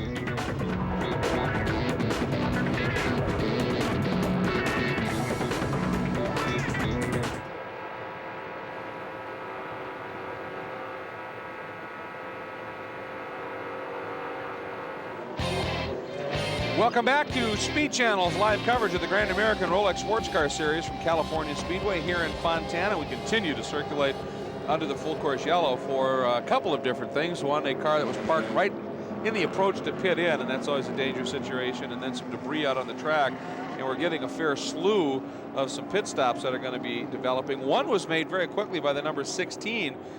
Just took on some fuel. Good strategy, get back into the sequence, if you will. There's Freddie Lienhard Jr., who is our overall race leader at this stage, and got to be a little bit concerned about this yellow, because even with that stop by the 16, still they didn't go down a lap, and that's going to all evaporate. Dyson has been running a little bit quicker than Lienhard, so we may have the battle may be afoot. Now here's the number 33 Ferrari, which after some stops had worked its way back into the lead in this category. Talk about a fortuitous time for this to happen. Remember, they had that tire problem under green.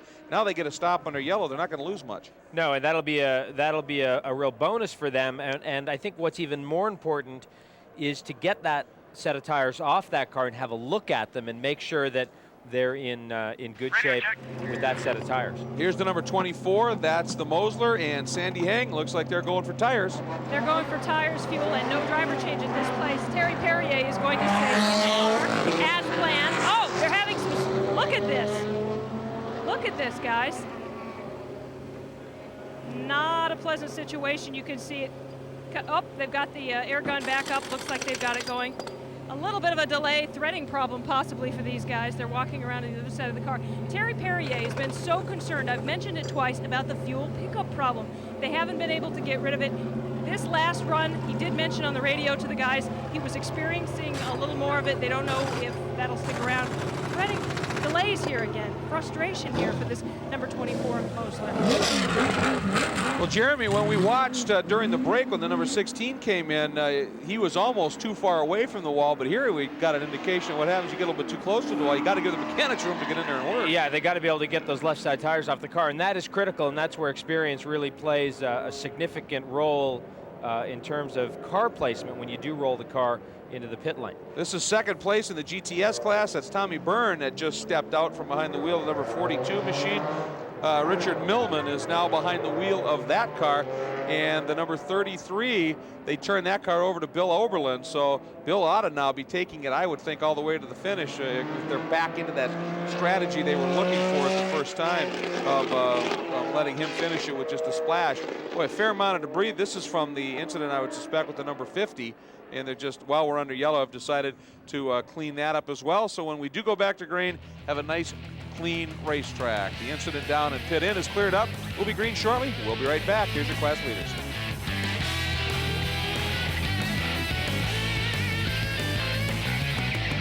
Welcome back. There's the number 46, one of our American GT cars, and that now is going to be one of the family Morgan behind the wheel of that car. There's your leader in the 09 class. They have made a stop during the break as well. Craig Conway out, Doug Goad now behind the wheel. And boy, I'll tell you, there's no transferring of speed or anything in that car. Conway very fast, Goad equally quick. They, of course, the defending series champions in this class, and somehow it's not supposed to work this way. You see on the hood of that car, sponsor needed. The sponsor they had all year last year just did not come back with them, even though they won a championship. Tough to see. On board now with our 07, we're looking back at that number 5, Park Place Saline. And that car right now sits in the 5th overall. That is the number 5 machine, the 07 in 4th. So right now our 2 SRP cars, the Sports Racing Prototypes, run 1-2, the SRP 2 cars 3-4, and then the number 5 is leading in the GTS category. The 09 was leading in AGT, and the 54, the BMW, is leading in GT. So those are the class leaders at this stage. And we are getting very close to going back to green. Lights out on the pace car. All the debris is cleaned up. Slower. There have been sprinkles out on the track as we take a look at the race summary. What has this done to tire temps? Is that going to be a concern these first few laps now? Well, a little bit. You know, if the guys have been doing a good job and doing what they should be doing, they will have been trying to keep a little bit of heat in the tires and keep them clean by scrubbing them back and forth. And the good news is that... Oh, and Arpicchio has got trapped with the pace car trying to come into the pits. Meanwhile, green on course. Lienhard launches now. The story is going to be watching for 16 Weaver as he, for Dyson as he comes up to the pack. There he is, and absolutely flying at this stage. But the Picchio, I wonder what that was all about. Got held up a little bit by the pace car, almost clipped the pace car, trying to get into the pits. I don't know if this is a problem or if they just wanted to wait, get tires done, and get back out. You think they would have done it with a little bit more time to spare. Well, we had about 5 or 6 laps under yellow, so they may have been trying to just maximize that, but I think the goal would have been to get in under yellow and not lose this time under green. Dyson very careful and smartly, so as he ducks underneath the Saline, now that should promote him up into the 4th spot at right now. Boy, did he come through the pack like a knife at this stage. Now, of course, there's some lap cars in there. Yeah. But he is absolute. There's the margin right there. There's Dyson, and just 2 cars in front now is Lienhard just going out of frame. And a little wiggle there by Chris Dyson on the entry of that 180-degree corner. It looks like we've got a cone out on the racetrack there. Some kind of debris exiting that chicane. So Freddie Lienhard now on the road in front of Ralph Kellners, who leads the SRP 2 category, and then Chris Dyson 3rd on the road, 2nd overall, 2nd in SRP. There he is. And all things being equal, once everything's up to temp, he's generally been a second or 2 a lap quicker than Lienhard has. So we're going to see how that unfolds. This has to be a fairly nervy situation. 2 young drivers like this, high horsepower prototype cars on a bad fast track that's cool with a little dampness. Okay. Well, you want to be a race car driver. Yeah, show us what you got. That is the number 16 radio talking to Chris Dyson, and he can see that gap. It's not a problem for him. He knows what the gap is. So you're saying that when they gave him that update, he said, duh. Dropping the hammer. I'll tell you, it's not going to be as easy as he thinks to get by this Lola Nissan. Ralph Kellner's a very, very good driver, and that car very well prepared, very quick race car. On board with Kellner's, looking back right now, and it's interesting because there's the speed of this car, but Kellner's, well, those bumps, man, that is severe. But Kellner's, look what he makes up in the high speed stuff just by knowing how to carry speed in these cars. Yeah, you'll see the Crawford will close up in terms of acceleration, but this Lola Nissan will actually be quicker in the twisty stuff and better in the braking zones.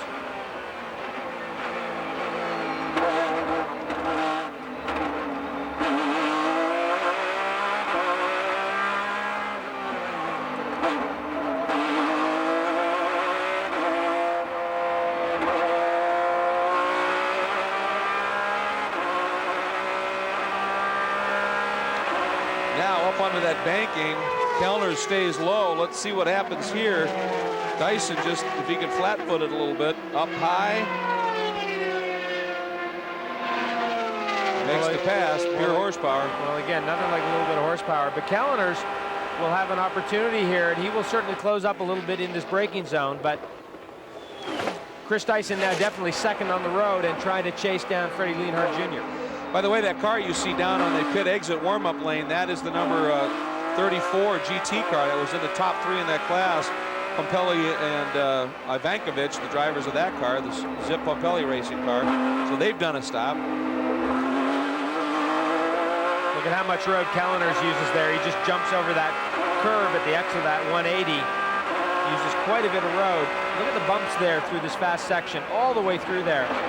And then fairly tricky in here as this corner tightens up, decreasing radius. Got to be very patient.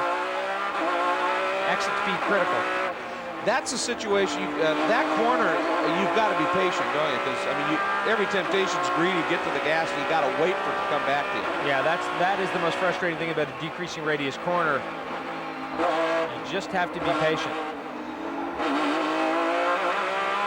By the way, the other onboard, of course, on the 07 Picchio, when it came into the pits, it wasn't routine. They had to come in for something, and they have now got the nose off that car and are giving it a very serious going over. Down on the brake pedal. Can somebody eyeball and see if one master cylinder push rod is going further than they hold the pressure?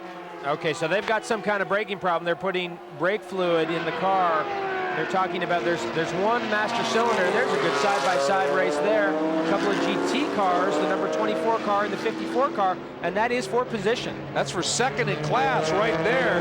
And Thierry Perrier able to execute the move and duck underneath. Boy, that number 34 car is still going very, very slowly. But Perrier is looking quite strong in that number 54 entry. I think Bob Nagel behind the wheel of that car. Perrier has gone by. Now they're coming up on the 66. That car made a stop, and it's trying to avoid going down a lap at this point, I believe. So we're hoping that the luck is with him, that Teddy will help out here. We'll be back.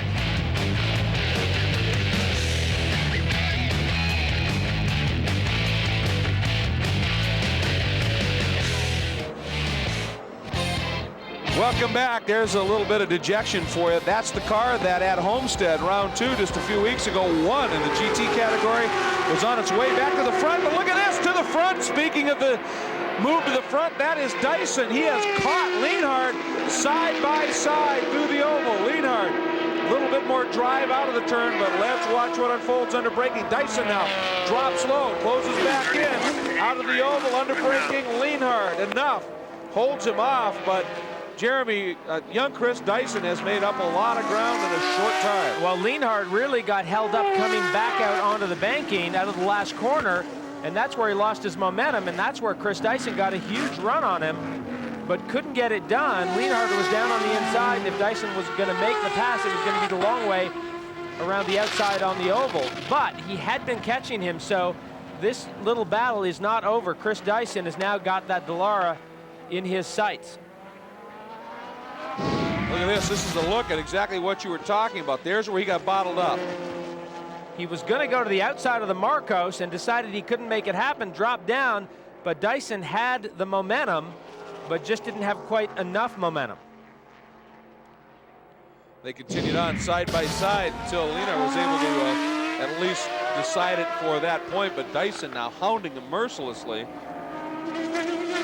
Working through, now going to come back up onto the oval section of the track right there, blend on. Pretty smooth transition right there compared to some Rovals, and the chase is anew. And I think there's no question here that Freddie Lienhard is feeling a little bit of pressure here. And again, doesn't have the experience necessarily to deal with that pressure, and that is critical. Yes, but what did you say? You wanted to be a racing driver. Now's the time to dig deep, see what you got. Careful what you ask for. More traffic ahead for Freddie Lienhard Jr. That's that number 34 that ever since its pit stop has just seemed to me to be limping pretty badly. And Lienhard got held up, and Dyson now, see, nope, not enough. Lienhard, nice job of covering there. And again, the experience is so critical in terms of traffic and how you manage traffic. How you manage those gaps, how you see the gaps closing up, how you get yourself past those cars without losing any time. That is all those skills take a long time to learn. Racing is not just driving cars faster on racetracks. That's really the simplest part about it. That's lapping. Really, yeah. That is lapping. But racing is everything else that goes on when you're in the car. Well, in a lot of racing, and you know, I don't know that people always think about this, is thinking ahead. I mean, you've got to be reading traffic 2, 3, 4 corners ahead. Sometimes you got to plot your move, and sometimes you start working a pass that maybe in 2 laps I'm going to get them right here. But sometimes you got to be that forward thinking on it. Well, and that is often the situation when you're racing someone wheel to wheel in this type of racing, where you're driving a similar class of car. Right. But when you're in a multi-class race, when you're in this position, you're in the fast car, and you know you're going to be lapping slower cars, it's all about timing, it's all about planning, and the critical thing is you don't want to lose time. So you really have to read the situation up ahead, but you have to make a fairly quick and decisive decision about what you're going to do. Well, I'll tell you, I'm impressed with the response that Lienhard has given after the speed Dyson was showing and catching him. Yes, obviously he got help when Lienhard got balked, but Dyson was lapping a significant amount quicker, and Lienhard has just upped the ante a little bit. Yeah, both of these guys now in the 1:32 range, which is really not much slower than the mentors. So the gap in lap time. Oh! Exactly what you were talking about. Dyson, I think, got distracted by that GTS Porsche. There's no question. The closing rate was very, very high on that Porsche, but is there something else wrong with this car? No, he's got it refired. But look at the closing rate. He's already on the brakes. But again, that corner entry is fairly tricky because there's a lot of braking and turning there. And as he saw the closing rate on that Porsche, he probably went to the brake pedal a little bit harder. And while you're turning and braking, it's going to unload that car, and he spins the car. Fortunately, it looks pretty harmless. He did stall the car and was able to get it refired. Definitely cost him an awful lot of time, though. And now he gets around that car that caught him out just a little bit. Almost looked, too, when he was braking. Like you said, went harder to the pedal. It looked like he started to pinch in just a little bit. And the physics are all wrong for that to be a very successful story. And now sits about 13 seconds off the lead. So he's got to do it all again, but he's done it once already. But don't forget, this car also came up through the pack. It's been a story of overcoming today.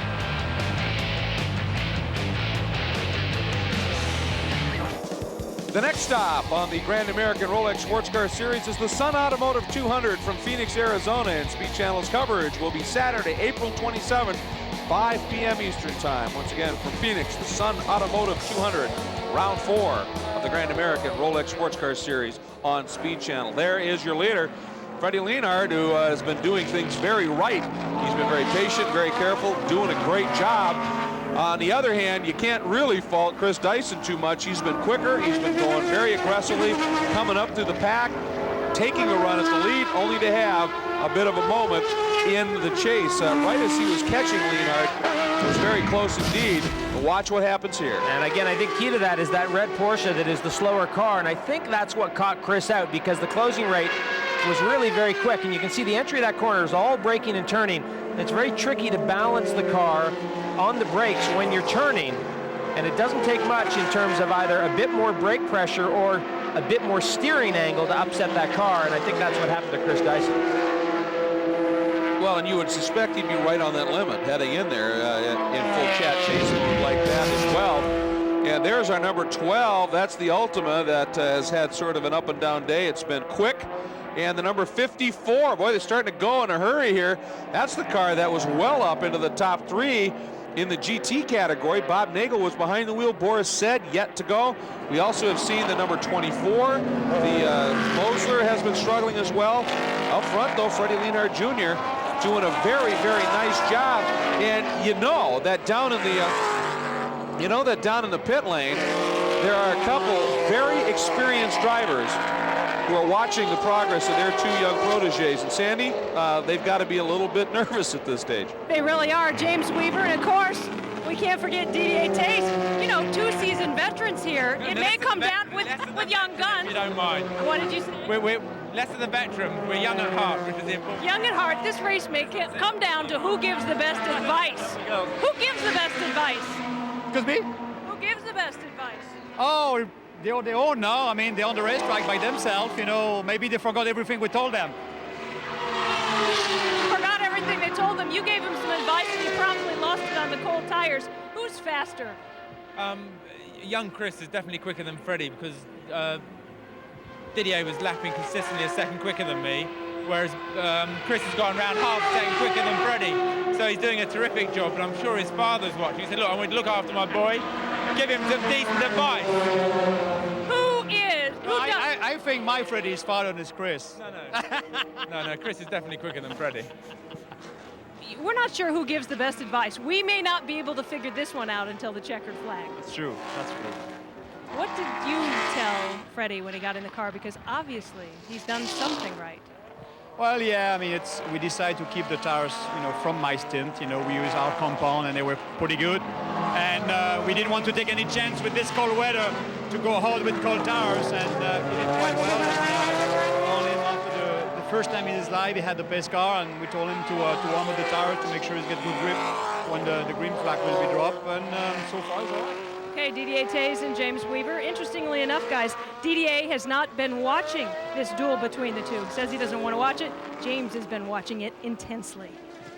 Well, you heard them both allude to the weather, and I mean, I've heard of California cool, but this is really ridiculous. Right, that's not the cool they're talking about. Yeah. We're in the literal sense today, as opposed to the figurative. But I think that decision that Didier made and the team made was really critical in terms of giving Freddie the confidence in this car. And that's the thing. If you go out and you've got the confidence right away, you just build on that confidence. I just looked up a minute ago, and he had dipped down into the 1:31 range, which is very close to what Didier was running. So he has really, really done a very nice job. Doing an incredible job right now. Let's go down to Guy Hobbs. Yeah, just a quick update for you from Jim Bell with the 54 BMW that was running second in GT. They've just reported they have a broken throttle cable. They're working on it. The driver, Bob Nagel's actually going to get out of the car and see if he can do anything about it and try and limp that car back over to the pit area. Well, Nagel has affected some sort of, one would suspect, temporary repair. Nice. Boy, I like the way the door just sort of fixes itself there. Yeah, that's really quite simple. It makes life very easy in terms of servicing. Well, this is a real disappointment for these guys because they were certainly in the thick of this race. And you can see the Hans device going on there before the helmet slides on. And they're not giving up. But, boy, the number 33 Ferrari with Bill Auberland and Kurt Wagner, they've been doing a very solid job. No miscues, except that one minor tire problem. And these guys are going to be hard-pressed to get back in the thick of this race. Well, it's a good point. Of course, after that first problem, they've just been lapping incredibly quickly. Meanwhile, let's go back up. Freddie Lienhard is knocked off a 132.3, so he definitely has found the bit just a little bit. And you know, I wonder if it wasn't when Dyson got close, Lienhard responded, and I think he pushed it a little further and said, I can do this. I got the confidence here and was able to go after it. But you got to give a lot of credit, I think, to Chris on those cold tires. Yeah, he looped it right away, but he figured them out, let him build up some heat, and then started going very quick, and twice essentially came up to the pass. That's true, Greg, but what you're talking about is from the moment Freddie got in his car, he's been building his confidence. Right. And what Chris, the position that Chris started from was a cold tire spin, building that confidence up again, and then getting close, but another spin, and now building the confidence back up again. And so they've been very different stints that these two drivers have had. And in a way, both successful, but I think that Chris Dyson knows deep down that he should probably be leading this race right now. Well, the margin is 15 seconds as of the last time they came through the timing and scoring, so it's still not too far, the separation. Of course, still in third now is the SRP2 class leader, the number 8 Land Racing Lowland Nissan, as its compatriot, if you will, remains in pit lane.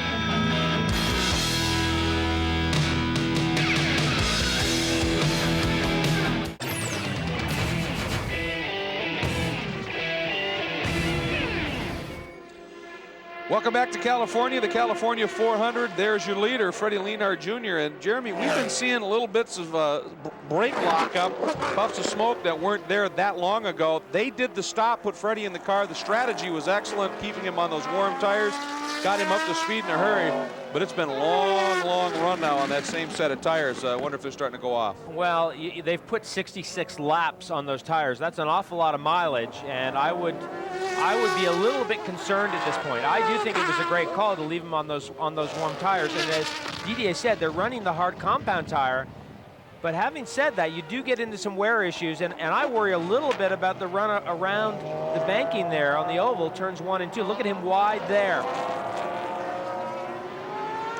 Well, he made the big dive underneath the Corvette to put him a lap down, and maybe got in there a little hot, floated out just a little bit. But I mean, we've got to be also getting fairly close to that window for the pit stop. Sandy, I know you're down in the 27 pit. We see another bit of brake lockup out there. Well, there's even more frustration. You can see Kevin Dorn picking through the tires. They just hauled a set off. They had the wrong set mounted. So the tires they want to put on the car at the next stop are not the ones they want. So they're scrambling, going through the stack, figuring out what to do. They do have a hard compound tire on there right now.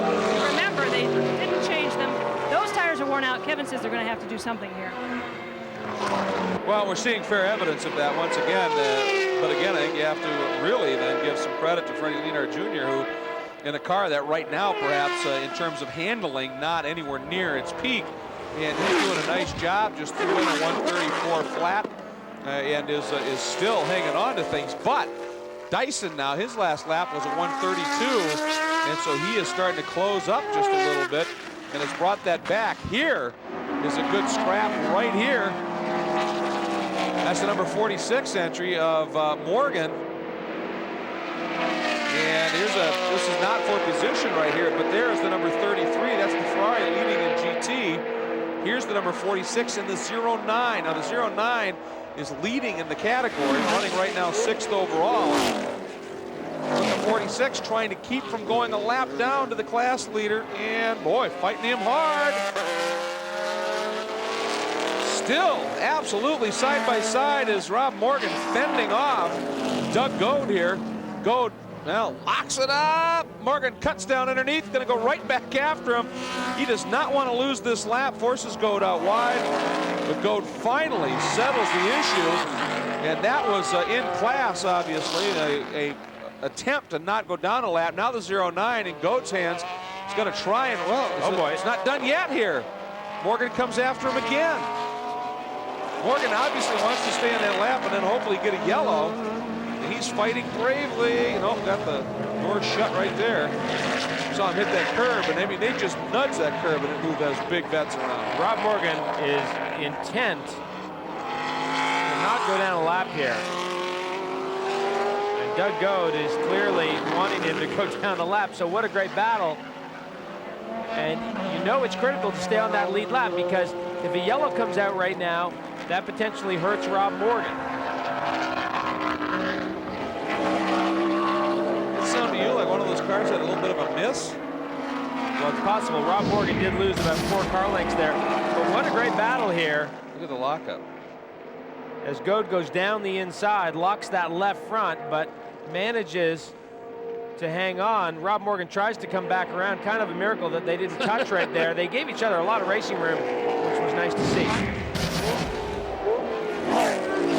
So this battle, I mean, Morgan now has just absolutely glommed onto the back of the 09 of Goad to at least try and stay close.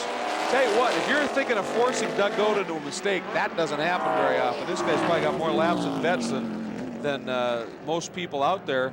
There is your leader in the GT division, and that would be Goad's next victim in the overall position, obviously. This is not a situation where we're talking class battles, but nonetheless, Goad is pushing very hard right now. Let's go down to Sandy. Right now, I'm with Craig Conway, who's fumbling around with his hat. He's the co-driver who was in during the first stint. We've been watching Doug with that battle. Do you think he can keep him behind? I think so. I think Rob Morgan was just trying to keep him behind him. But now that he's ahead of him, I'm pretty sure he'll stay there. Now you have one more stop to make. Will you get back in the car, or will Doug stay in the car? I'm going to be ready to get back in. I was ready to do about another 40 minutes.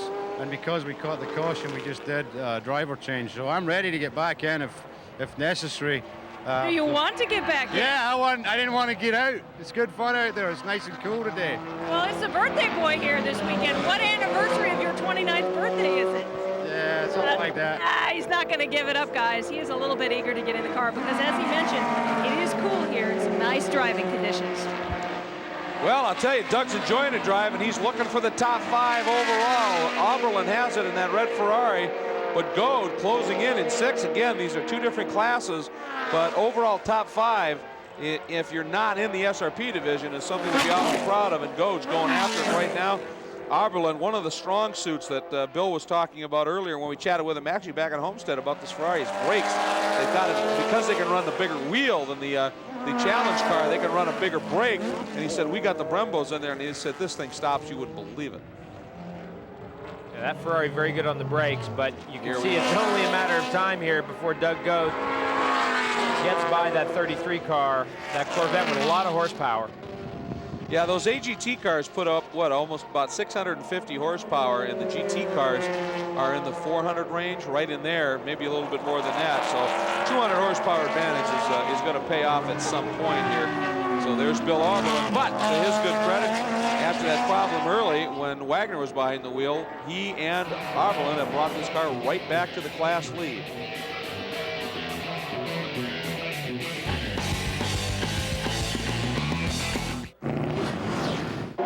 The paint trading started early at Homestead. Weaver, in pursuit of Didier Theys, goes around the GT Porsche of Steve Ivankovic, who moves over, clips Weaver in the left rear. Ivankovic out on the spot with a flat tire. Weaver, too, damaged. You can see the rim seriously bent. He had to stop, change that tire out later in the going. Weaver trying to duck underneath the Banana Joe's Lola of the field team. They move over. Weaver gets clipped in the right side. Both cars able to continue, but the damage from the contact with the Porsche deeper than they suspected. Weaver jumps on the brakes later in the race. Boom, the suspension lets go in that left rear corner. Masterful job of saving it, keeping it off the wall, but buried in the gravel, day at an end. Up to speed, though, we take a look at current action right here in California. That is Chris Dyson. He is in 2nd spot. To his frustration, I think, after being so close and then having that spin, that really seemed to light a fire for Theys and Lienhard Jr., who's just cracked off another 131 flat and has ballooned that margin from 15 to 17 seconds. Right now, this number 16 Dyson entry is in full chase mode.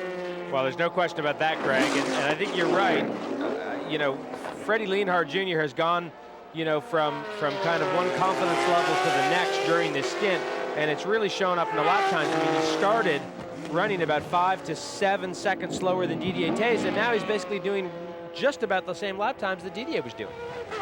Now, of course, we were taking a look back at what happened at Homestead. We talked about Weaver getting into the 34 car.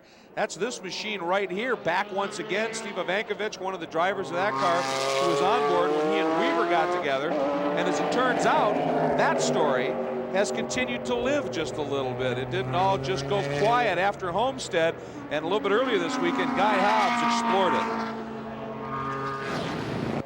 The driver of car number 34 is Steve Ivankovic, and he runs in the Rolex Grand Am Series. Steve, we had a race down in Miami a couple of weeks ago, and a little bit of controversy down there.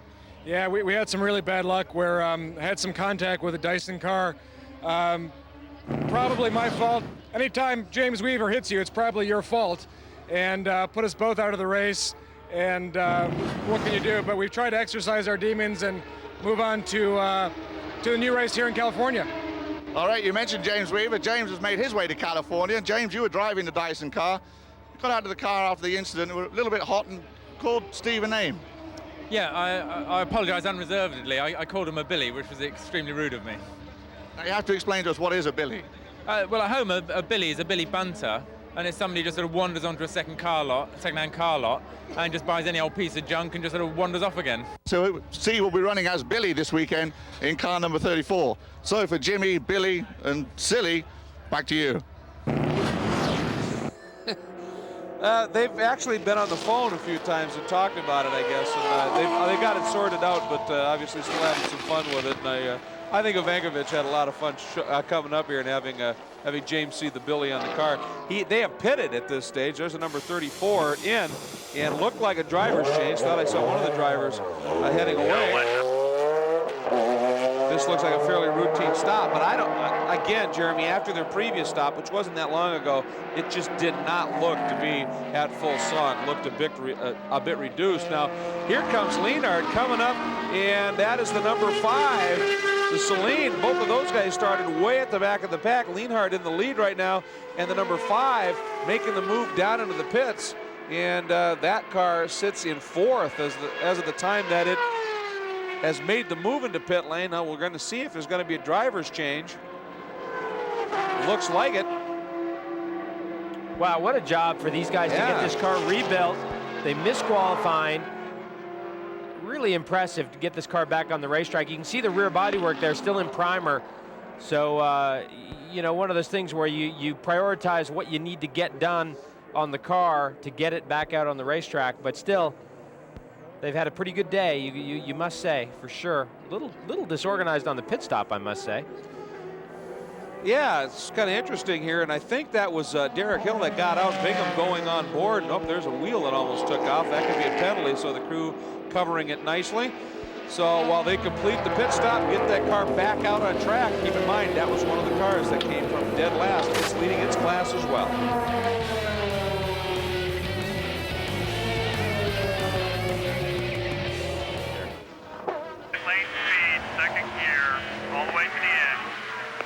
Are you okay to stay in the car for one more stint? Ah. I would prefer to stay. Okay, Didier will get in the car. Shut the engine off when you stop. 5 pits.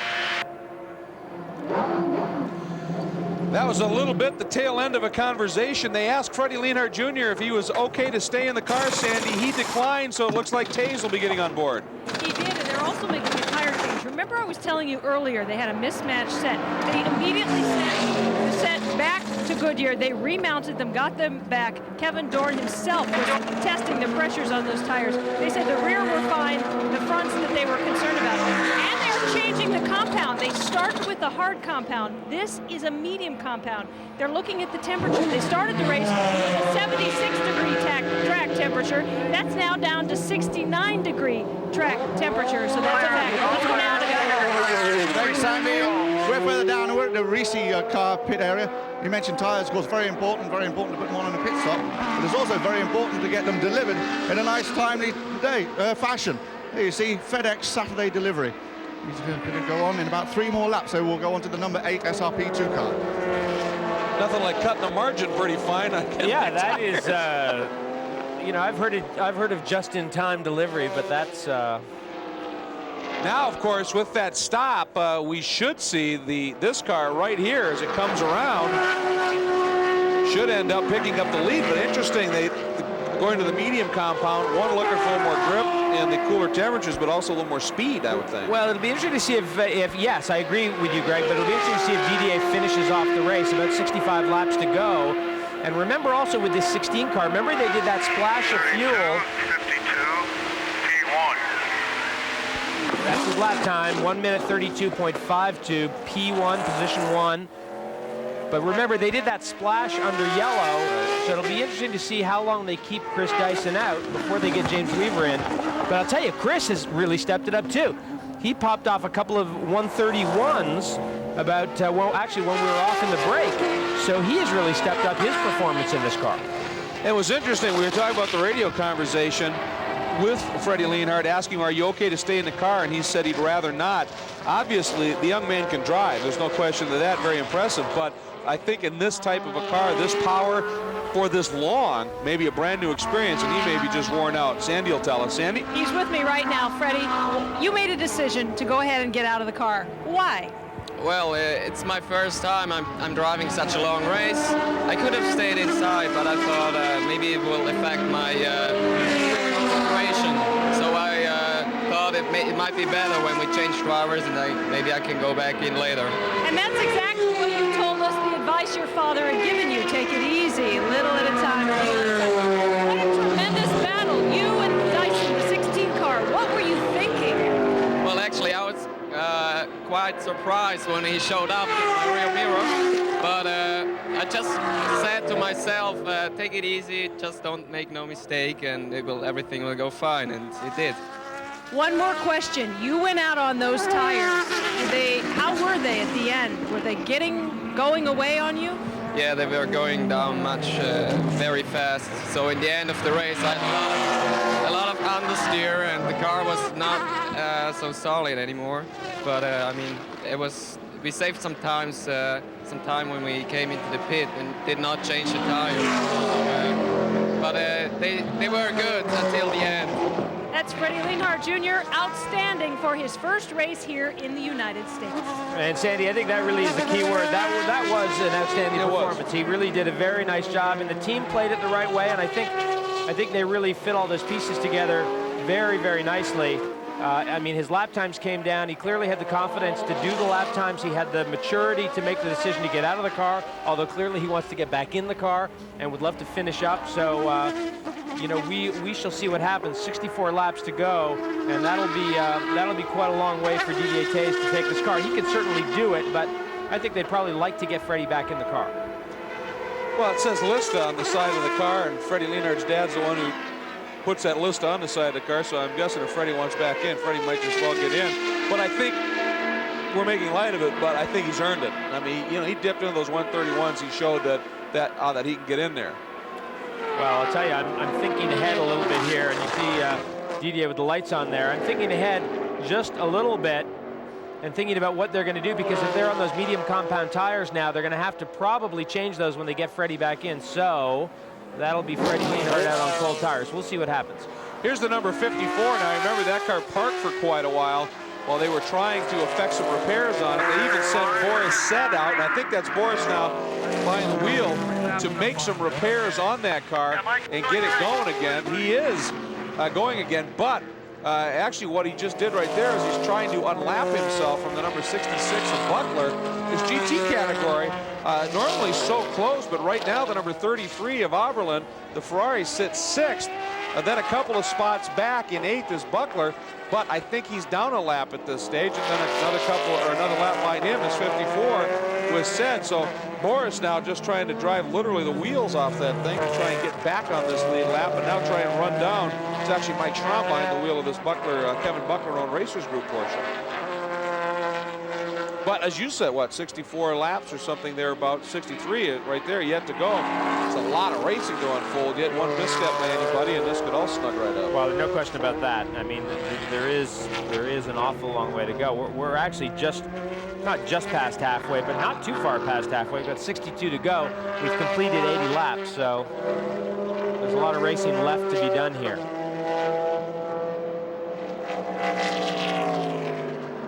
Well, there's the margin that Boris has been able to open up on Schramm once he got around. And here is your leader coming up to lap the number 33, leading in GTS. You see also the 07, the Picchio in the SRP2 division is back out. It is way down the order, but they got whatever problems they had fixed, and an opportunity to get out and just get some more testing done for that equip as well.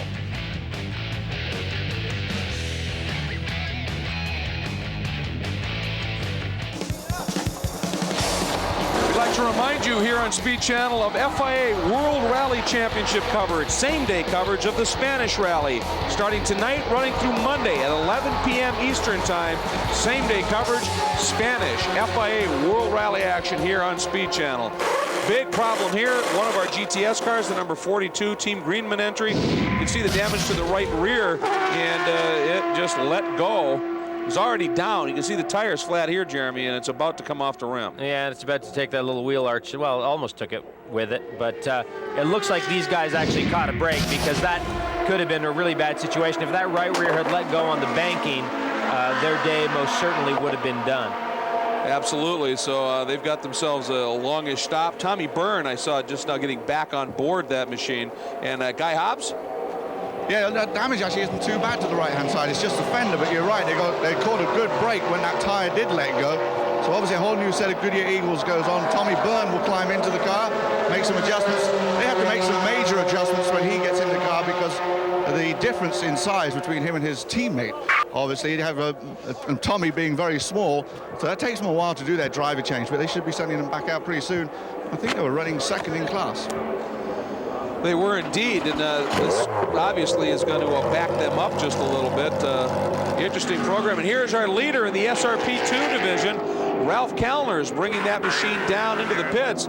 And we suspect that team owner Bill Rand will be crawling behind the wheel on that. And we just got to look at Guy Hobbs about to make another long sprint. And I take that back. Looks like Borcheller might be getting back on board for a stint in this one. Well, I'll tell you, this has just gone like clockwork all season, let alone this stop, Guy.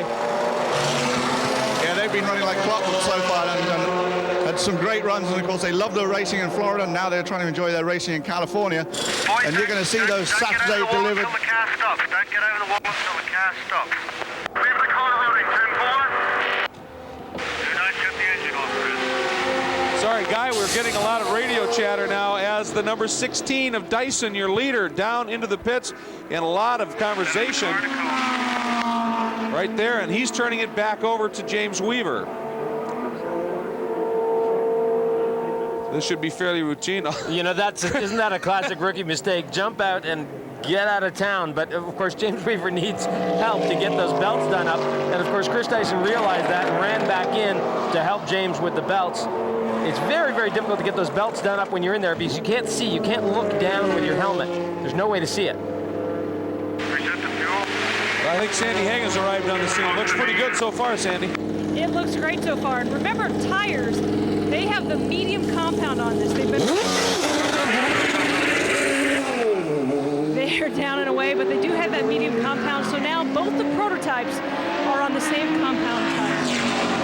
And speaking of both, here comes the other one, and this is now your margin for the lead. Now Didier's out there, tires nice and warmed up. New tires for Weaver. Two of the very best in the business now, Jeremy, are going to be a pretty close concert. And if Weaver can hang on, get those tires warmed up, we truly have ourselves a battle that's forming. We're going to have a nice little battle here. If James can, there is Didier. So James needs to get that car up to speed very quickly. And I'll tell you, he's really going to have to hustle it because Didier is flying. Yeah, Didier's coming on big time here, and this is now for the overall lead. It's just going to be that close. There's James. There's Didier hanging into the hairpin there, and he's going to be able to jump on things a lot more aggressively. What, a lap and a half here to get those tires up temp in these cool conditions? You know, if you're James Weaver, well, you can see him. Yeah, he's definitely taking it pretty easy, which is disappointing because I thought he would have been hustling that car just a little bit more. Easy for me to say sitting up here. Well, I mean, it's one thing, you know, you got to take it a little easy, but if you hustle it and loop it, it's all over. Now let's see if he takes him in a little deep. Nah, he just lets him go. Couldn't do it. I thought he would have had just enough space there, just enough room to get those tires up to temp and keep Didier behind him, but just not quite enough. You know, these guys haven't spent a lot of time with this car, and I know this will sound a little bit strange, but you know, different race cars respond differently to cold tires. Right, some race cars are very drivable on cold tires, and some aren't. And there's no question. Look at Didier's last lap time, a 1:31.1, which is really flying. So. And keep in mind, too, Weaver, obviously, I mean, we saw in that qualifying that you and I watched, and we've talked about it a little bit, it really took a while to get the tires warmed up for him to get out there and really go quick. So we haven't seen the last of James yet, I don't think, but it's unfortunate that he couldn't get that all put together here before Didier was able to open up a bigger of a margin. Now, James is going to be looking for a little help, maybe some traffic to hold up the flying Theys.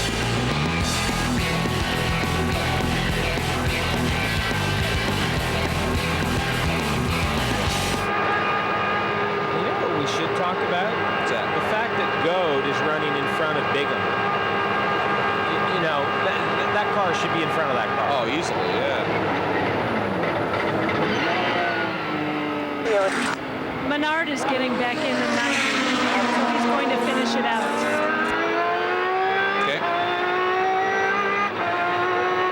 And Chad, I think it'd be great to do a lap with Lally in the Picchio because it's a great onboard.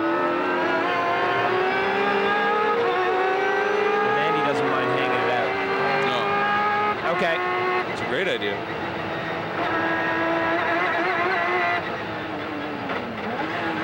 Okay.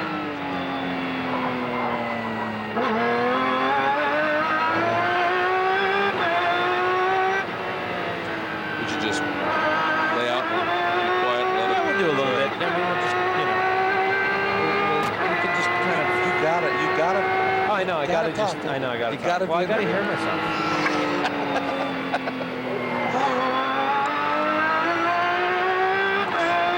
We'll do a Dr. Evil routine, Dr. Evil and Scott routine. You start to talk, and I go. Zip it. Zip it. Wow, he's flying. Yeah, he is. 36.5. Good job. Yeah.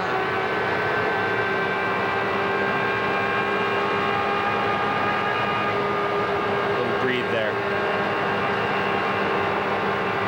Big breathe.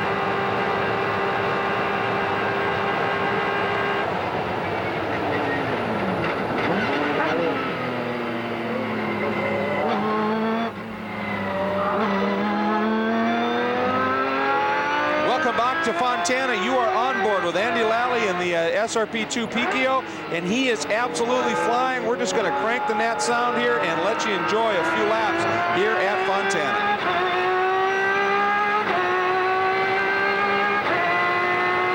We were on board during the break with Lally, and he was just hustling this car. You can hear that AGT car.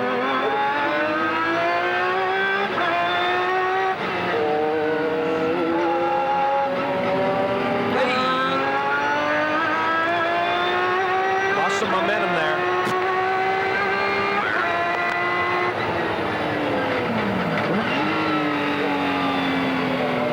Three downshifts.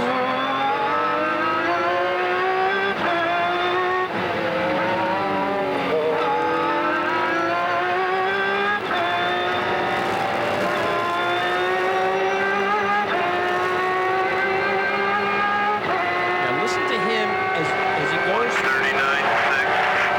Keep your focus. Well, the spotter didn't see the traffic. He didn't lose his focus. He just got held up. Listen to him breathe here.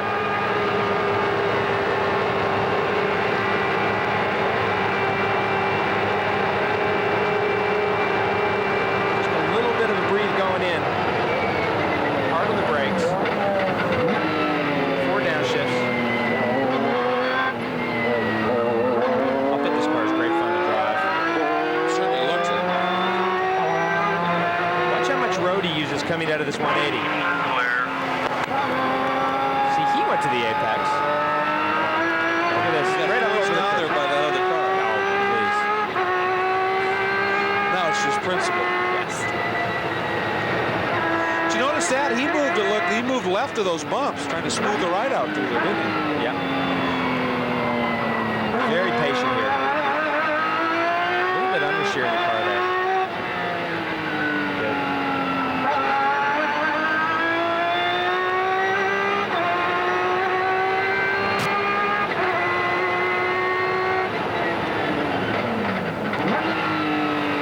Three downshifts.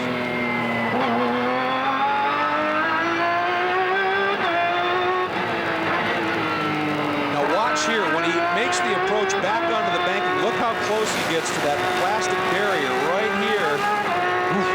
That's what Bingham hit in the Saleen and ripped the back off that car and forced him to miss 2 full days there.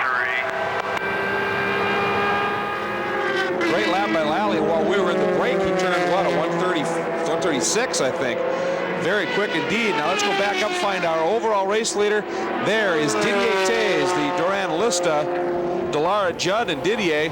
Margin 11.2 seconds at this stage. Coming up on our leader in the GT division, that's Bill Oberlin, and the number 33 Ferrari 360 GT. And Didier slices by. 55 laps remaining, and Theys is out front. We heard Freddie say that he wouldn't mind maybe getting in for the last stint. After what Didier saw, I bet he's a little more comfortable now turning the car over to young Freddie for that final stint, if need be. I think so, and you know, again, he's not, you know, Didier 1 minute 32 on that last lap. So not in any way significantly, you know, faster or slower, but, you know, between these two drivers. So, you know, really impressive job by Freddie Lienhard Jr. And I agree with you. I don't think he'd hesitate to put him back in the car for the finish.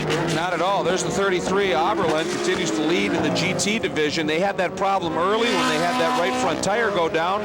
Came in, changed it out, and Wagner continued. They came in, put Oberlin in, put another set of tires on, and since that point, really, Jeremy, it's been absolutely a picture-perfect race for them.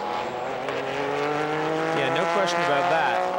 And I think that they were lucky to catch that tire problem before it turned into some kind of puncture, which could have put them up into the wall, as we saw with the number 50 BMW earlier in the race. A couple pretty good pilots on board this machine as well, obviously, Oberlin and Wagner. And here you see the big sandwich coming up as Borchler cuts underneath, and behind him he's got James Weaver breathing down his neck, but Bill Oberlin's been in this situation before, and basically it's hold your line, let them find a way by it, because they're gonna.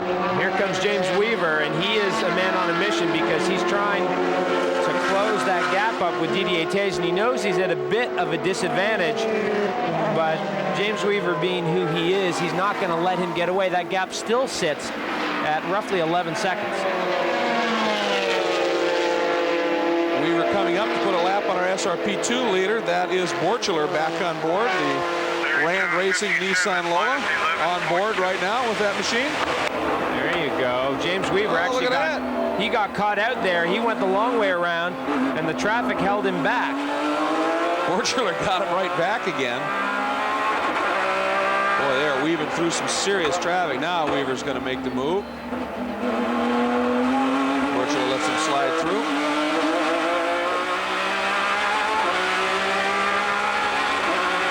You see a lot of the movement on Borchler's helmet. There's those bumps we were talking about. I mean, it just rocks your world inside these things.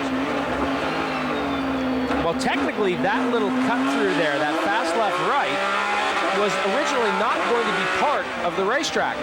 And the Grand Am folks came out and they were offered a couple of options by the Fontana organizers here, and they said, well, there's a cut through before that and there's a cut through after that, both of which were very slow. Right. And they decided, hey, let's use this cut through because it's faster, it's more interesting, but it wasn't originally ever supposed to be part of the racetrack. And actually, when we were riding around with Andy Lally, you could actually see on that section of racetrack there are no curbs. There is no red and white curbing there.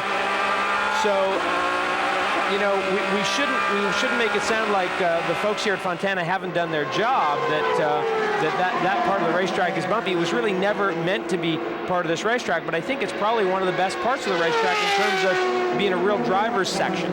And our leader in the America GT, the AGT category, 09, Doug Goad, brings the big vet down onto pit lane. They've had a fairly trouble-free run.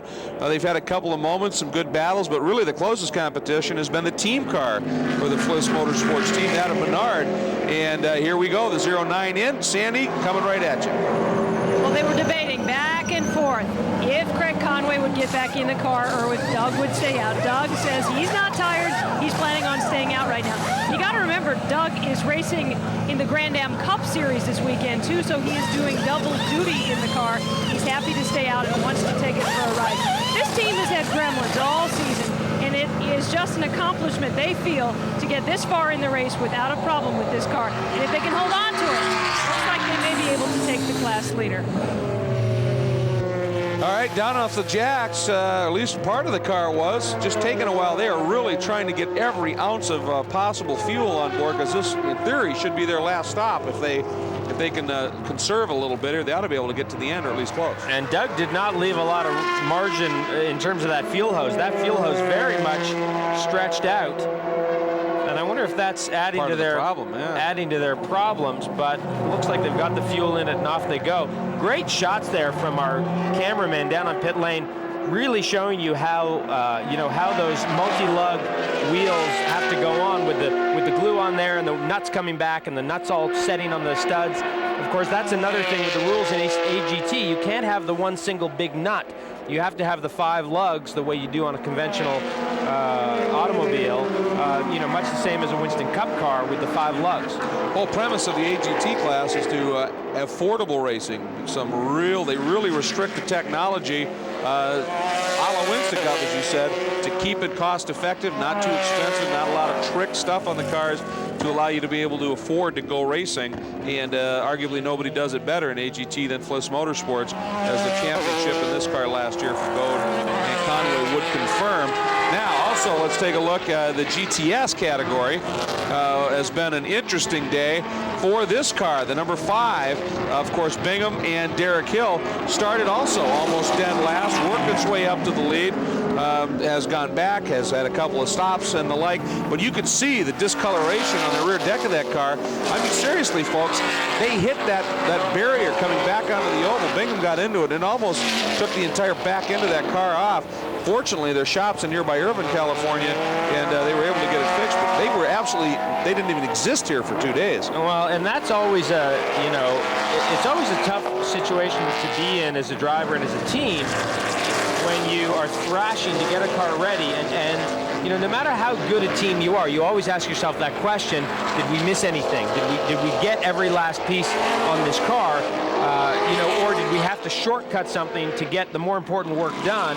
And I think that they've done an exceptional job. The car has run very well all day long. They're leading in GTS, which everyone expected them to do, but certainly hats off to this team and the driver. And of course, Bingham, as the championship from last year in this car, he's comfortable with it. For Derek Hill, he needed practice time. He did a great job as well. And speaking of great jobs, Didier Theys, that margin up to 13, almost 14 seconds to Dallara Judd. Just singing. We'll be back.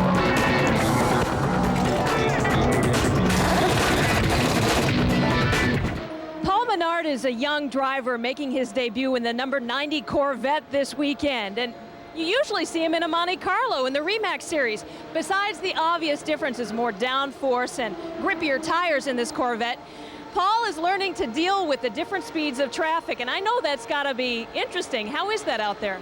I think from, I mean, first to fifth is like 12 seconds closing speed, you know, and the prototypes are really getting after on this track. I mean, Didier Theys passed me yesterday, and like I standing still under braking. I mean, they drive in 5 car lengths deeper than you do. And, you know, good thing they have their headlights on, so you know it's a prototype coming, and, you know, really look out for them. But, you know, we're going to have the spotter's going to have a handful with this race. He has really driven a great race. He showed up here, Jeremy, and was quick right away. And as a matter of fact, in one of the sessions, I think he was fastest in the early practice and surprised himself, as I said earlier. And really, obviously, just learning the car a little bit. And of course, one thing, Sandy, when she was talking about the differences, is the brakes. These cars have such bigger and more powerful brakes. It's all been something he's had to learn. I think he's done a great job. Yeah, you know, a lot of the stock cars, it's not that the stock cars don't have good brakes. It's just that they're so heavy. Right. You know, and that's true for a Winston Cup car and a Busch car, and of course the Remax cars. And you saw him run last summer up at Road America in that car. But you know, those cars are they're just so heavy that you physically you can't slow them down. But these cars are much lighter, and they do have very impressive braking systems, and that would be absolutely a very big adjustment.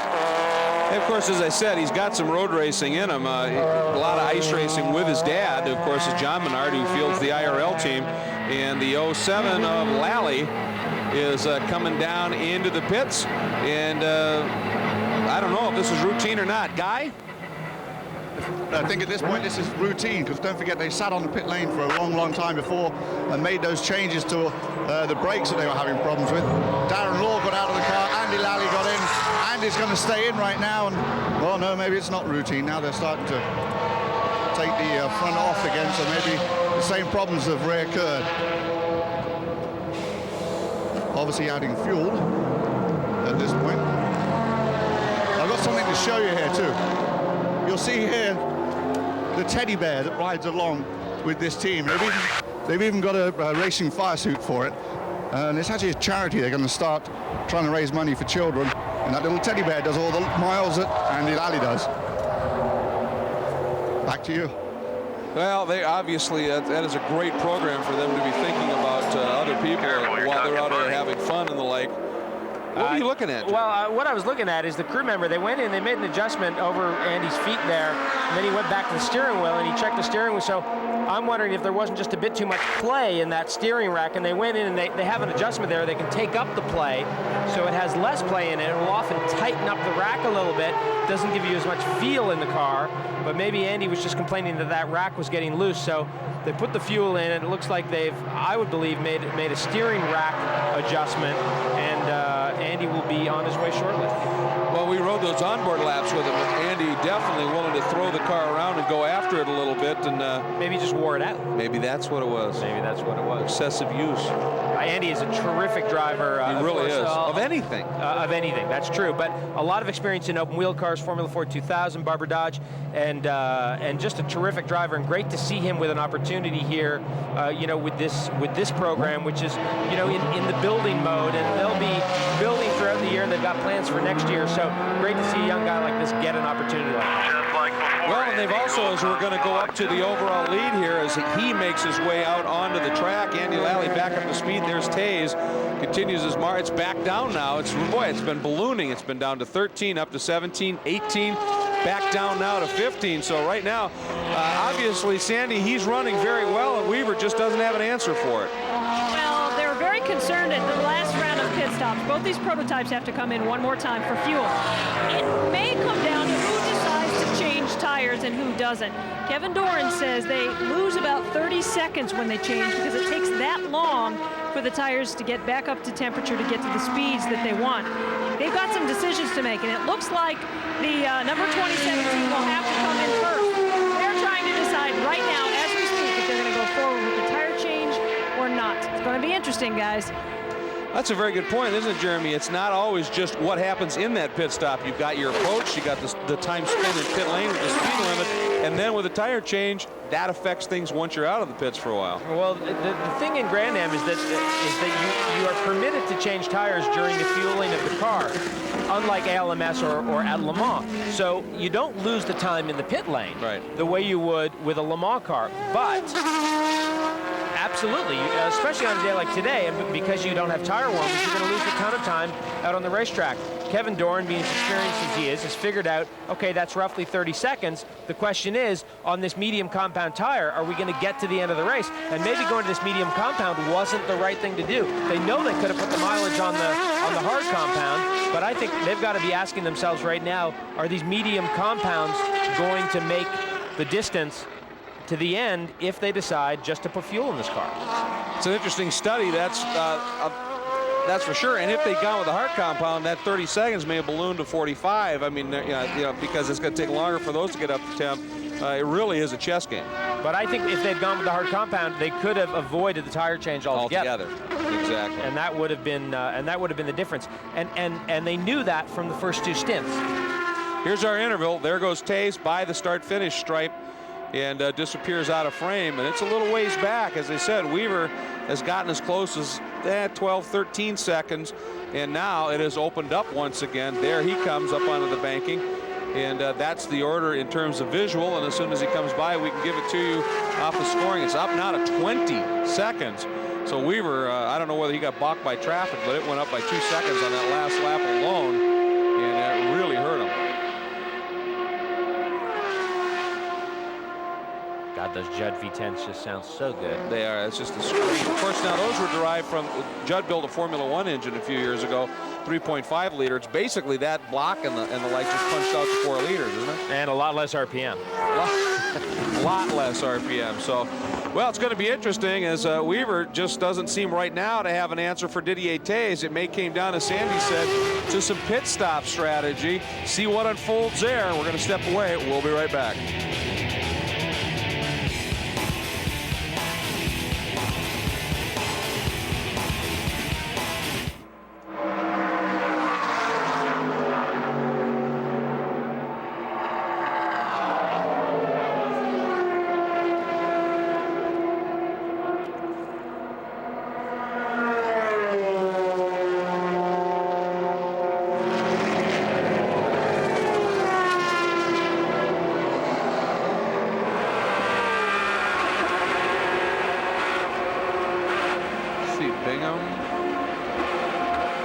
Conway Goad.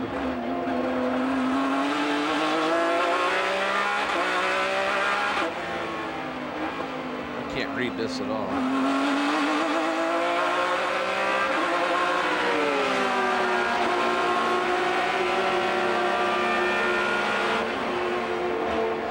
Hey, Chet, is your scoring monitor clear, a bit clearer in there? Yeah, as I'm trying to figure out, I can't understand, in sixth spot, 33, what's the lap number for the 66 in 8th place? I can't tell if we're talking.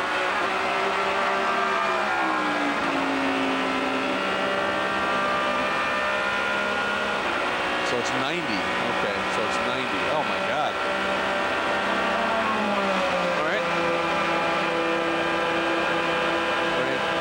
Grand Am Cup.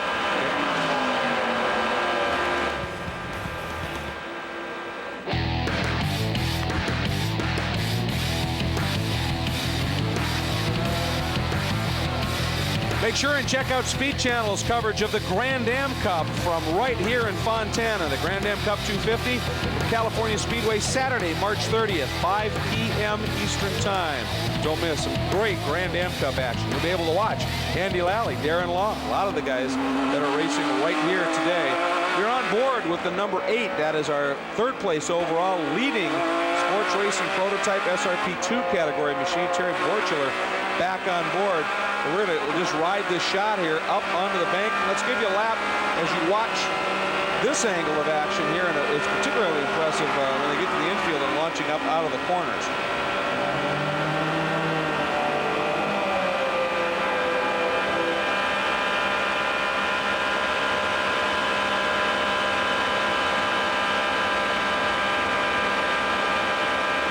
I didn't really hear much of a lift there. No, it didn't sound like it lifted at all. Very hard on the brakes.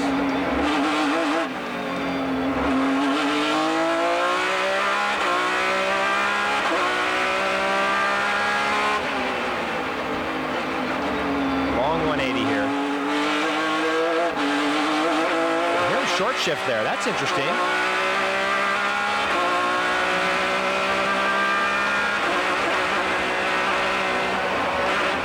Hardly lifted there. They really got this car figured out.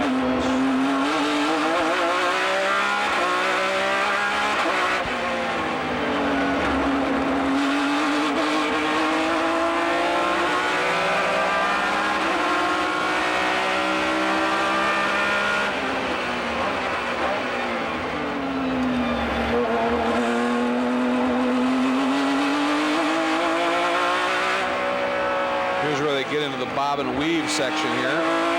Lots of little left-right jukes.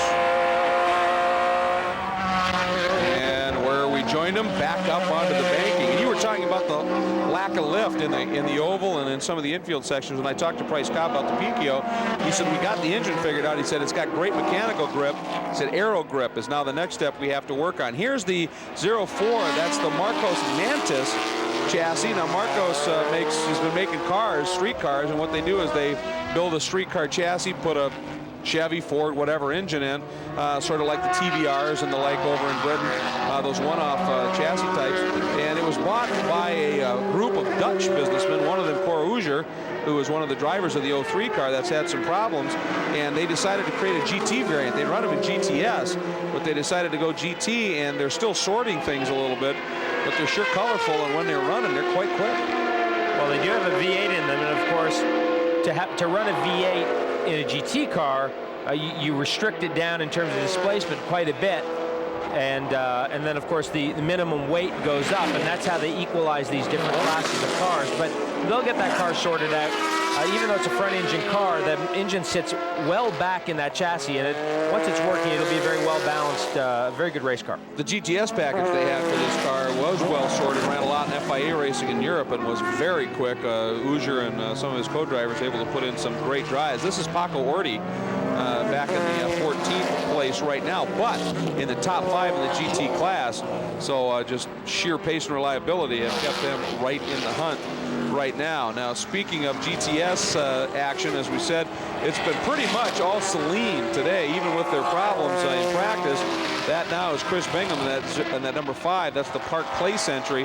And Guy Hobbs, I'll tell you what, whatever they fixed it right. They've been running like a clock. Well, they certainly did fix it right. 4th overall, first in class. Derek Hill, he just did a stint with Chris back out there. How was it? It was great, and considering it was the first time I'd ever been in the car, I just had to get my way around the track the first couple laps and figure out how to do it. I was having a bit of a problem with 5th gear, but then I just started going straight into 6th, and it was great. It's just a fantastic car. The Saleen S7 is just so nice. Now, with the exception of Thursday and Friday, today has gone absolutely superbly smooth, because you had to take the car away from the track and back to the shop, right? I know. I mean, luckily we are not too far from the Saleen factory, but the guys put in a lot of sleepless nights. I really have to thank the crew. They've worked so hard, and it wasn't too easy for them down in Sebring either. So the car came back late last night, and luckily today we have a good car, and hopefully it'll last to the end of the race. Well, now with 39 laps remaining, will you get a chance to get back in? Yes, I'm going to go in the next stint. We'll probably do the last 45 minutes. Now, last year you ran a race over in Europe for a bit. What's your plans and schedule for this year? Well, I'd like to get back in the F3000, having done my rookie year over there. But with the financing and stuff, it didn't come together to start the season. But I think it'll maybe come together to continue halfway into the season. But it's good to be home and making contacts again and sort of seeing what I have to do just to keep progressing. Will we possibly see some more sport car races too? I hope so. If the schedule permits, it would be great, and especially to get back into Saleen. And then, of course, one day, obviously, the main intention is to repeat what your dad did. Sure, why not? That would be great. All right, thanks, Derek. Good luck back in the car. That's Derek Hill, driver number 5. Thanks, Guy. It's interesting. I mean, at the top of the show, I talked about some of the legendary names, and I mentioned Hill, and that, of course, is Phil Hill, Derek's dad. And in a way, Derek's career is kind of mirroring that. I mean, he's done some formula racing in Europe. He's now doing sports cars, and of course, Phil did a fair share of some top-flight sports car racing. Interesting story. And of course, ended up with a world championship in 1961. Now, most importantly, Derek really probably learned what he's doing is his ability to race and to go fast in formula cars in some development series earlier on. Well, you know what? The reality is that a lot of great sports car drivers have come out of open wheel cars. Exactly. And that has been true forever, and it's especially true now. And all you have to do is look at some of the sports car ranks now. You look at the Audi team at Le Mans. You look at a lot of these teams, and the open wheel guys. Andy Lally an example here, and of course, as you say, Derek Hill is an example here. And that's where they come from, and they find opportunities in these sports cars, and that's what's critical, is that you can't do it with one driver. So, you know, they find opportunities. You make a great point. I mean, Yannick Dalmas and a guy named Alec McNish jumped to mind, who were top-flight formula car drivers and ended up excelling in the world of sports car racing. And then when you're given an opportunity to drive something like the Saleen here, which is just an absolutely phenomenal sports car, things are looking up for you, no question. Now, talk about phenomenal sports cars. Let's take a look at our leader in GT, the number 33. Well, it's just an absolutely beautiful car, the 360 GT.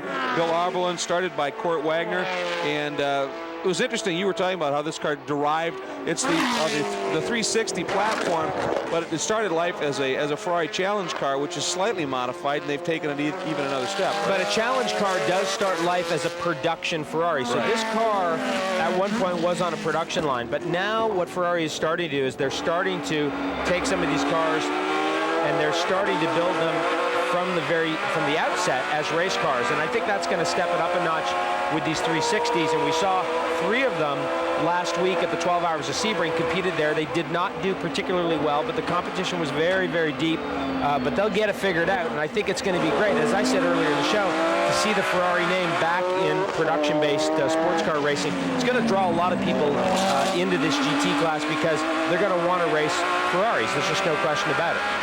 And you saw right there, I think, a really interesting example. You've got this prototype car, but it's restricted with 1 6-cylinder engines and the restrictors. You can see the little holes right behind the driver's head. to about 350, they say. Some of them are getting about 370 horsepower. The GT cars actually make a little bit more power, but they don't have the aero and they don't have the handling, obviously.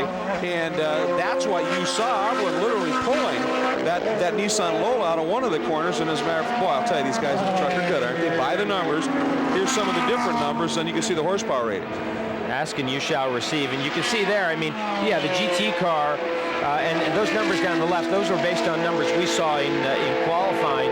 But, you know, it's amazing how things work out here. But you can see this GT car is still 160, 165 miles an hour down to the end of these straightaways. And they're very, very quick cars. But again, as you said, because of the weight, the difference in weight and the difference in downforce, the SRP2 cars, which basically are very similar on top speed, just they turn quite a bit quicker lap time. And let's not forget, you look at brake horsepower, and that translates directly to into torque. And these big V8s, that type of engine, I mean, you can lug in a higher gear and just let it pull, and it'll pull forever.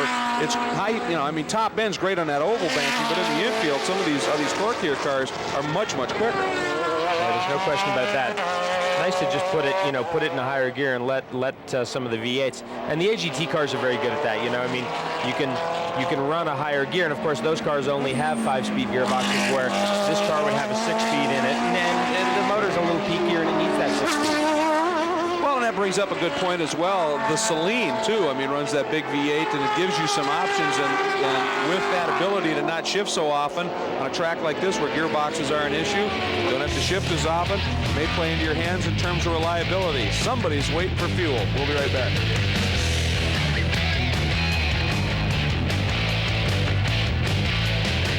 Racing Luck has taken a bite here. That's your 09. That's the leader in the American GT category. In the pits, they have the whole front end off, or the cover off, and you can see not a lot of fast action down there in the pit. Sandy, this looks like it might be terminal. Well, you can see Doug Goat is thinking about undoing his seat belts because they think there is a problem with the header. So it does look like the class leader is now out of the race. Wow, that is unbelievable. And obviously, sometimes you get a header problem. It just makes it a little noisy, doesn't affect things. Other times it robs you of power, and depending upon where the brake is, it could park you. Well, and it can also put a lot of fumes into the car, and that creates a big problem. But you know, to underscore how significantly good a job these guys have done in this race, at one point they were actually up in front of the Celine, the GTS car. So they have done just an exceptional job here today. Yeah, they have run very, very quickly and deserve better than this, but as I said, it just happens sometimes, and things are running just absolutely fine, and then something lets go. Looks like Mr. Goad's getting his helmet off, and I bet Sandy's there with the microphone. Sandy? Doug, what a frustrating end to what was looking like an absolutely great run. Yeah, car was running really good. Fliss Motorsports deserve better than this. We had a little bit of misfire in the engine, and other than that, the car was working absolutely great. I just felt something funny in the steering. It just didn't feel right. And took one more lap, and in the infield through the fast chicane, took a big turn, make the car turn left, and nothing happened. It just basically went straight, just barely got through there. So brought it in. Apparently the right front cross member's broken. It's really a shame. The car was running great, engine was running great, and what can I say? Fliss Motorsports is, will be back at Phoenix to get him again. That's the diagnosis from the driver, Doug Goat. Well, so it was not a header. It might have been a chassis header, but it certainly wasn't an exhaust header. There's the number 33, leader in GTN, and I don't see any movement at all by the driver's side, so they're staying to plan, at least as we discussed earlier, and Oberlin will stay on board. Tires, fuel, back out, and the way things have gone at this stage, you hate to jinx anybody, but they've got a fairly significant lead in the category right now, with the Mosler going out and the Marcos Manis having problems and a couple of the Porsches. This car's looking pretty tough. It is looking pretty tough, but you're the one that said you hate to jinx anyone. I did. So that's why I qualified it. Well, but you shouldn't have even said it. You're just on me today, aren't you? Unbelievable. Quick stop, obviously, you would expect, and Oberlin back and underway. Now, you had talked earlier about that paddle shift on the steering wheel. It's very handy, but it by the rules, because it's a semi-automatic box, it has to drive the stock component. You can't put in a racing gearbox, so it's a slower shift, which hurts particularly on the upshifts, because it really pauses, doesn't it? Yeah, it doesn't hurt you at all in the downshifts. And the cars, actually, when you go out and watch it on the racetrack, it's beautiful listening to a downshift. It does perfect downshifts every lap. The computer blips the throttle and everything matches the RPM on the downshifts. But it's on those upshifts where it's quite a bit slower than a proper racing box. And that's going to have to be, I think, one way or another, something that these guys are going to have to address, because I would think at this point they're losing probably at least 6 to 7 tenths a lap, depending on, of course, the length of the lap. They're probably losing 6 or 7 tenths a lap just on those upshifts. And we just got word, don't know specifically for what, but we're hearing chatter that they may end up having to get a stop and go. And at first blush, you would think either speeding in the pit lane or too many people over the wall. So we'll have to see. On board here now with Borchler, who's right in front of that car. So I don't know. We haven't, again, don't have confirmation on the fact if they will be stopped and if they are for what yet. So that piece of debris on the track gets me every time, but it's been there for a good half hour. So we're just going to follow this car and see. Now, they do have some room, obviously. They're 5th overall at the time of their stop, and they have about, looks like a 3 or so lap margin in class, so, which is unheard of in the GT class this year. It is. I mean, we really, and we expected, and we often, and justifiably, we often expect, yes, he is coming in. We often expect the GT battle to be the fiercest battle on the racetrack, but this has been, I won't say a walk for these guys today, but it has not been as hard as it normally is in the GT category. And we just got confirmed he did go a little quick down pit lane last time in, so that's what this stop and go is for. Fortunately, they have the room for them to deal with it. But, you know, we talked earlier that gearboxes and half shafts and the like on a track like this might be under undue stress simply because of how tight and the like it is. Would that gearbox, that shift system here, would that maybe help a little bit? Well, it shouldn't make a huge difference. Now, this is, the stop and go penalty's over, so there's a problem here. There is a problem for this number 33 car. The crew's in there, 2 crew members in the car. See the lights going on and off. I wonder if maybe something electrical hasn't cropped up. You know, it's interesting because they said the only problem that they've had this weekend and that they generally have with this car is the alternator, because it takes so much juice to drive the hydraulic pumps that drive that shift mechanism that they say they generally change it out right before each race. I mean, the race itself, they'll take the one that's in that they've used in practice and qualifying, put a new one in. I wonder if that may not be creating problems. Behind them in pit lane, the number 5 machine is in. And let's see, yep, looks like Derek Bell is going back on board. That's your GTS leader. And our second place overall, the 27, it is the race leader. I heard that we might see the 16 in as well. This is getting interesting. So let's see. The question here is Freddie Lienhard Jr. dressed and ready to get on board, or is Theys going to bring this one home? Well, 30 laps to go. Didier won't have a problem physically. The big question is, no, it looks like they're going to leave these tires on. Nope, they're bringing the tires over the wall. So they have made the decision to lose the time. They made the decision, guys, literally 1 minute ago. The reason they made the decision, they were clocking James Weaver. James Weaver's times have been dropping off steadily. They believe that Weaver is going to have to take tires on. So they decided to go ahead, put the tires on, and so they can be competitive at the end. So 4 tires they had prepped, ready, taking on fuel, and Freddie will not get in the car. Didier is going to finish this one out. Well, that's going to obviously help them as well if they can just do fuel. No tires, no driver. Reset fuel counter. There's the report to Didier. Remember to reset fuel so you know what's happening in terms of fuel consumption. But without changing drivers and tires, that's a fast stop. And if Weaver needs tires, that could be huge. Well, he could. But keep in mind, if James Weaver can stretch another 10 laps or so, and he doesn't have to take tires, it'll mean he'll take less fuel, he won't lose the time getting up to speed on the tires, and we could absolutely have a race here. Let's go down to Guy Hobbs. Yeah, I found someone watching interestingly here. Of course, Rick Mears, and of course, actually you're really here to work for the weekend and help your Penske boys through this weekend. Oh, yeah. Try to help a little bit, but it's, you know, I'm glad to see you guys out here and running around. It's a great show. I've done some endurance racing over my lifetime, and I really enjoyed it. So it's great to watch. It's good fun. Glad you're having fun. Your fun may come to an end fairly soon, though, because behind you is some of the worst clouds I have seen, and you're supposed to go upstairs and do some spotting. Yes, it's not looking too good, but you know, we got to go up there, rain or shine, and see what happens, and we'll just go from there. All right, thanks a lot, Rick. We'll let you get up there. Of course, they had a 1-2 finish at Phoenix last week. Yeah, Penske had a good run there, and the Rocket, Rick Mears, on the ground. It's nice to see that. Here comes our now new race leader in, and Weaver did not go the distance like we were thinking there, Jeremy. He's making the move right into the pit. Sandy, another one coming at you. This is going to be interesting because they are not putting tires on, and they are going to make a driver's change.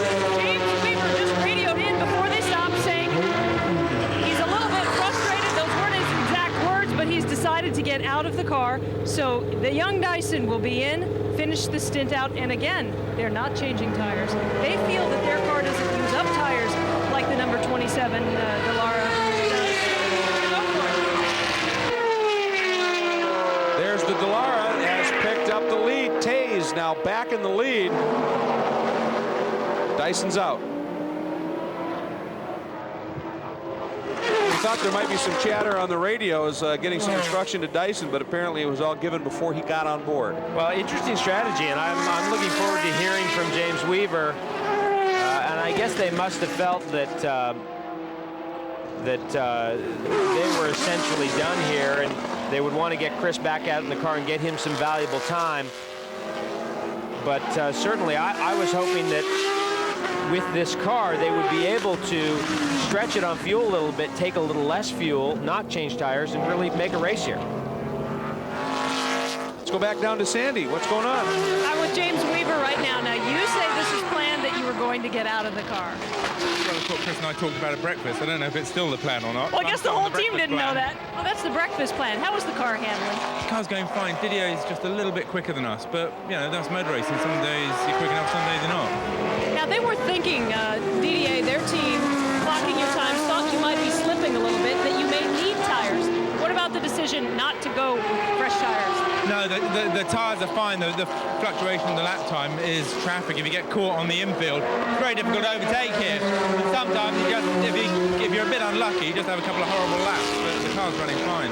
Well, your decision, no tires. Young Chris is going to be out there. Does he have a chance to hold the position with the 27? Absolutely. Chris was really flying in his first stint. I'm really proud of him. Did a great job. Okay. So, I'm more than confident handing over to him. I know he can do it. Well, we have to tease you, James. He's done now, and hoping Chris will take it over. Let's go down to the guy. Thanks, Sandy. I'm further down the pit lane with the Ferrari and Kurt Wagner. Your day had been going flawlessly, but now as we look up at the timing column, we see the 33 going down slowly. What's the problem? Yeah, I think we're just about to lose the lead. We ran into some mechanical issues. The shifters, we're not really quite sure, but the car just stopped shifting. Would that be connected to the paddle shift? That is part of the paddle shift system, yes. It runs on a hydraulic pump, so we're really quite not sure, and I don't think the pump's working at the moment, which is the problem, but it's disappointing. We had a 3-lap lead, and everything was going great. The car was working beautifully. I mean, we were, hopefully happy as a clam, but it may not be our day. 2 Californians driving, hoping you're having a good day, and it was going very, very well, but now tough breaks. It is a tough break, but the Ferrari Washington guys have done a great job. Gerard Perrigo, I have to thank everybody on the team. It really worked all weekend. We've had a brilliant car, and it's just may not be our day, but we'll definitely have it. All right, cool. Thanks a lot. Back up to you, Greg. Thanks, Guy, and I'll tell you, 2 California guys, both of them wishing it was warmer. You see how bundled up Wagner was? It is cold here and getting chillier, but for Didier Theys, it's hot and happening.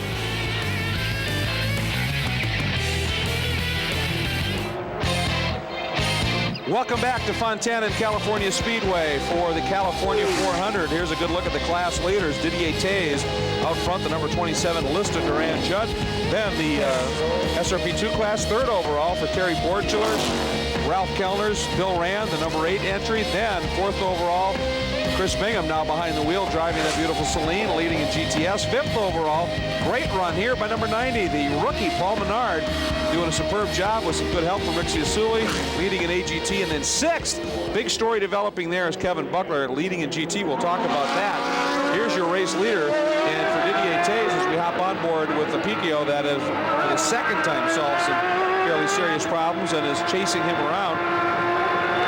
Obviously, the horsepower here is going to draw Didier away in a hurry, but I'll tell you, some of the onboard laps we had earlier with Andy Lally were spectacular. Yeah, I love riding with Andy. Look at the sky, by the way, because north of the racetrack here for about the last hour and a half, it's been torrential rain, and he's heading to the east now, and he's about to turn north. And if you look out in the distance over the mountains there, you can see the rain. It's just been incredible, but we have been spared here at the racetrack. It's been quite a day weather-wise, though. Much cooler than everyone expected, and certainly on the verge of torrential rain here at the racetrack for the last couple hours. We sort of alluded to the story that was building with the number 66 Racers Group Porsche. There it is. Kevin Buckler showed up here. One, did not have a co-driver set up, and two, found his co-driver. And Buckler, they have just absolutely stayed after it. And that's number 34 now coming up on Buckler. Now there's a lot of laps between the two cars, but the number 34, that's the Zip Pompelli Porsche, down a lot of laps after a couple of problematic pit stops. But right now, Mike Schramm behind the wheel of this machine, they've been clocking the laps off, and while everybody else has had problems, the Mosler's broken, other cars like the Ferrari and the like have struggled, this car has never missed a beat, just kept running. That's how they won the Daytona 24 Hours this year, and that's how they might just well get the GT win in this one. Well, look at the right rear, the quarter window behind the passenger door is actually starting to loosen up. I just saw it flapping there, so I wonder if they're going to get black flag for that. You'll see it might end up blowing off the car, but we'll get a camera shot of it. It's the little window behind the passenger door, and I saw it before kind of flapping, and maybe it's settled down now, but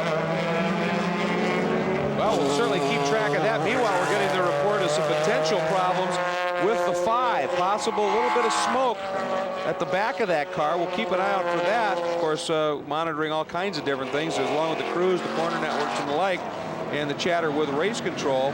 And boy, what a development it would be after everything they went through here. And this car has just been so brilliant. If there's a problem that's starting to develop there, I haven't seen anything yet, though. Well, this is a 400-mile race, and 400 miles is a long way to go, especially on what, this is kind of, especially the infield part of this racetrack, is kind of like a point and squirt racetrack, very hard on cars. So that has been, you can see clearly there's been a little bit of oil on the back of that car. It doesn't look too bad right now, but certainly a very difficult event for these cars, and not surprising to see we've run into some mechanical problems.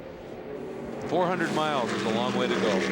Is that a profound statement or what? That is profound. Yeah, well, I know.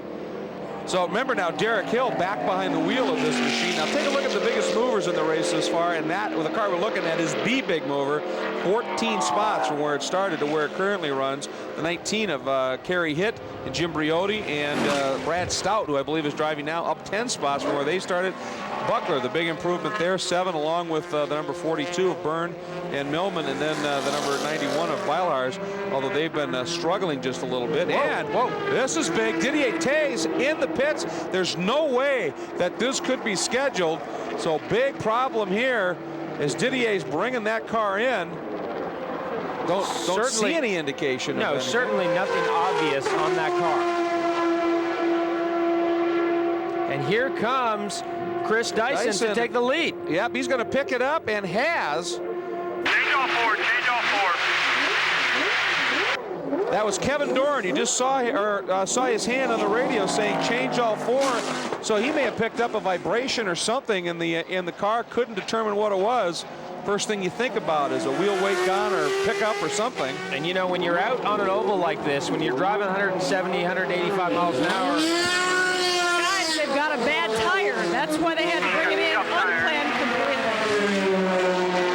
And when you're out on an oval, you know, if we were at a slower racetrack. Except for the left front and their scuffed 480s with the corrected pressures. So he's got scuffed tires on there. He does not have sticker tires. This last run, so it should be good. You are behind. sounded like he's running a different compound, though, on the left front was the other part of the message, wasn't it? They're all scuffed, correct pressures, but everything except the left front for the 480s, which is the compound, right? So, yes, that's the compound. 480 is a Goodyear compound. Well, this will be the toughest work Didier Theys has done all day. 23 laps to go. We'll check the margin when he comes back to the pit by the line. But, you know, when you're running around at 180 miles an hour on that oval, you do not take a chance and just keep going if you've got an imbalance or one of those issues with a tire. Sandy, is there any more information from down the pit? You can see this. They don't believe it was a compound problem. Look at that. Very small, but creating all of the Boy, that looks more like just a dent from a rock, something like that. But hey, these race tires are such a soft compound that it doesn't take much. Normally, though, you'd see damage like that in the sidewall, not the actual groove. Yep, a little lockup there. Oh!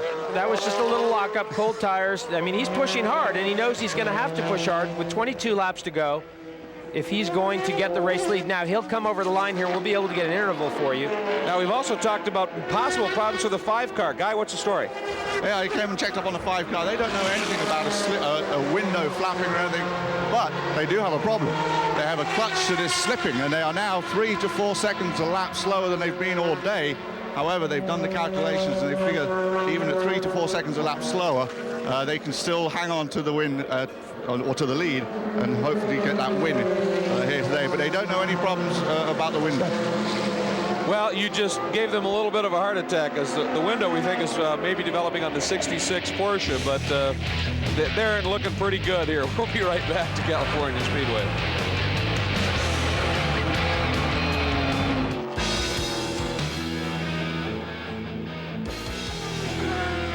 If you need to know everything there is about Winston Cup racing, you need to watch Inside Winston Cup, Monday, 7 p.m. Eastern Time here on Speed Channel. Weekly wrap-up of everything that unfolded every weekend in the world of Winston Cup racing. It's Inside Winston Cup on Speed Channel. We have ourselves a great race that's unfolding here. The fortunes of racing take interesting turns, and the report is Sandy gave us a howl here during the break and said that a couple other teams have reported similar punctures apparently, and I mean, that tire was near flat. Well, oh, there we go. Chris Dyson, and he will not lose a ton of time here. He had about a 41-second lead. If he's kept that car running, and you know, I think he had a shot here at staying out in front of Didier Theys, but that is going to put an end to that. That is spin number 3 here for Chris Dyson today. I mean, he has done a terrific job, and it's a lot of pressure, and these cars are not easy to drive. Like I said, he had a 41, 42-second lead, and here it is. And he jumps on the throttle here, and that's what you do. He's a little bit wide of that apex. Not too bad, just a little bit wide, but that's just going to a bit too much power a little bit too soon. And unfortunately didn't keep the car fired when he spun it. Well, that's obviously, he had to have lost at least, I would think, what, 10 seconds while he sat there, tried to refire the car and get going again, and that's just simply going to be grist for and again, Greg, that kind of resets the confidence meter, you know, and that's what's so critical here. So much of driving racing cars is about confidence in what you can do and what you do with that race car, and you know, something like that happens, and it resets the telltale, and you start fresh. 20 laps to go. Now, the interesting thing here is we have seen Chris Dyson lap as quickly as high 131, so we know he's capable of some pretty quick laps. I was going to say this earlier when you were talking about Lienhard and the laps that he was running compared to Theys, and both of them, the difference might be consistency. Theys can throw him in there all the time. He just turned a 130 and knocked that down to, what, 13 seconds? But, as I was going to say, consistency, Theys can throw 130s in all the time. That's what's going to be different. Our leader in AGT, the number 90 Menards machine, is down in pit lane. And looks like fuel, tires. Fuel, tires, and also cleaning the windshield. Paul Menard has said he's having some difficulty seeing out the windshield. Remember, earlier in the race, we had rain droplets, the sun came back out, and now it's overcast again. 4 tires, fuel, and Paul will be good to go.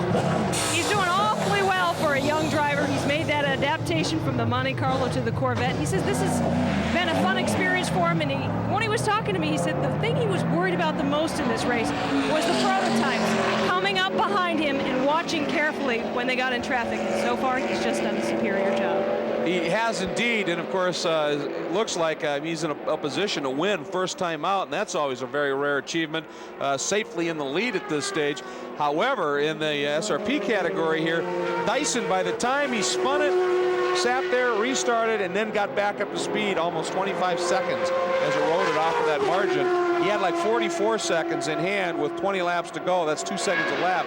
May have been able to do it, but I think you know, Greg, I think he had a shot, and that might have just ruined his day. We'll take a look at the margin right now. It was 13 and a half, and actually it's gone up a little bit. Didier Theys a little bit slower on that last lap. And Dyson just turned a 132 flat. But the interesting story here is Theys' best lap now just happened a little bit ago, a 129.3. And that's where now Theys knows what he's got to do. He got a little bit of help here. But Didier, remember a few years ago, Lime Rock, Didier in the Ferrari in chase mode, spun it on the downhill, somehow saved it, and then still went on to run down Rob Dyson and take the win. That's got to be kind of uncomfortable down there in the Dyson pit. Deja vu all over again.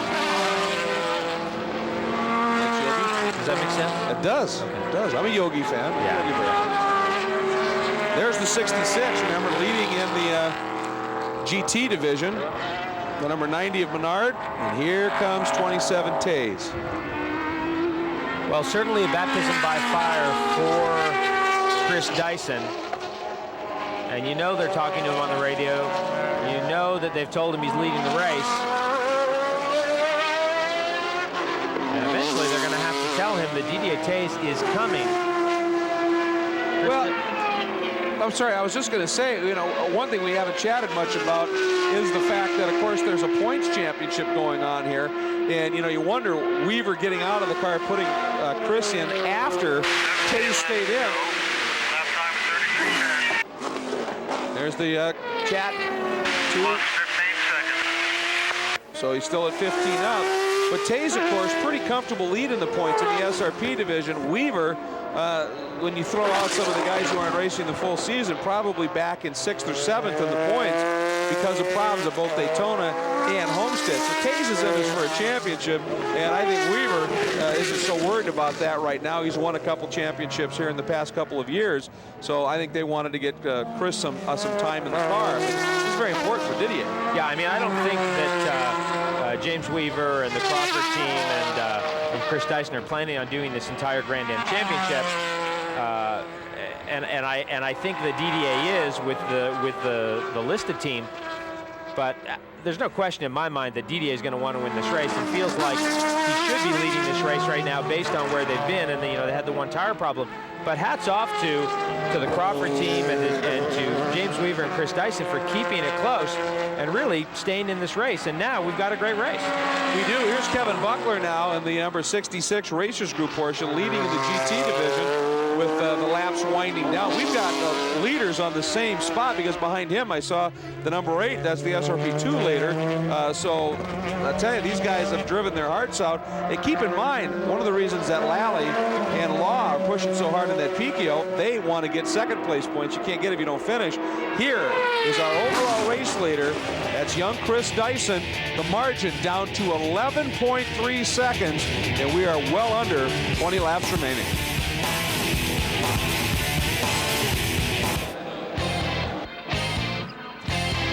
Welcome back to California and the California Speedway from Fontana. Speed Channel's live coverage of the Grand American Rolex Sports Car Series. There's your race leader. And Jeremy, he's responded. He just uncorked a mid-131. I mean, that's gonna help. Unfortunately, Didier Theys has dipped down into the 29-second bracket, 1:29. So Didier is really flying. But hats off to Chris Dyson. He's doing a terrific job. He has responded, and he's going as quick as he has gone this entire race. The race lead now inside 10 seconds. There's another 1:31.7 for Chris Dyson. So he's really flying. Let's see what the margin is as we watch for Theys. 7.9 seconds And Theys, that's a 1:30.1, so he gained a second on that lap. So he is starting to chip away with 14 laps to go. Dyson really needs to, in traffic, something like that for Theys to get badly held up. Listening to the lap time call, let's go down to Sandy Hang. I'm with Kevin Doran right now. Twist of fate, punctured that tire. It looks like you were out, and then now you're back in the game again. Freddie Lienhard Jr., you've been around road racing for a very long time. Your estimation and thoughts of him first time out here in the United States? Well, he's done a fantastic job. Makes our journeyman guys look a little nervous, I think, behind the steering wheel. Both Chris Dyson and Freddie had excellent runs.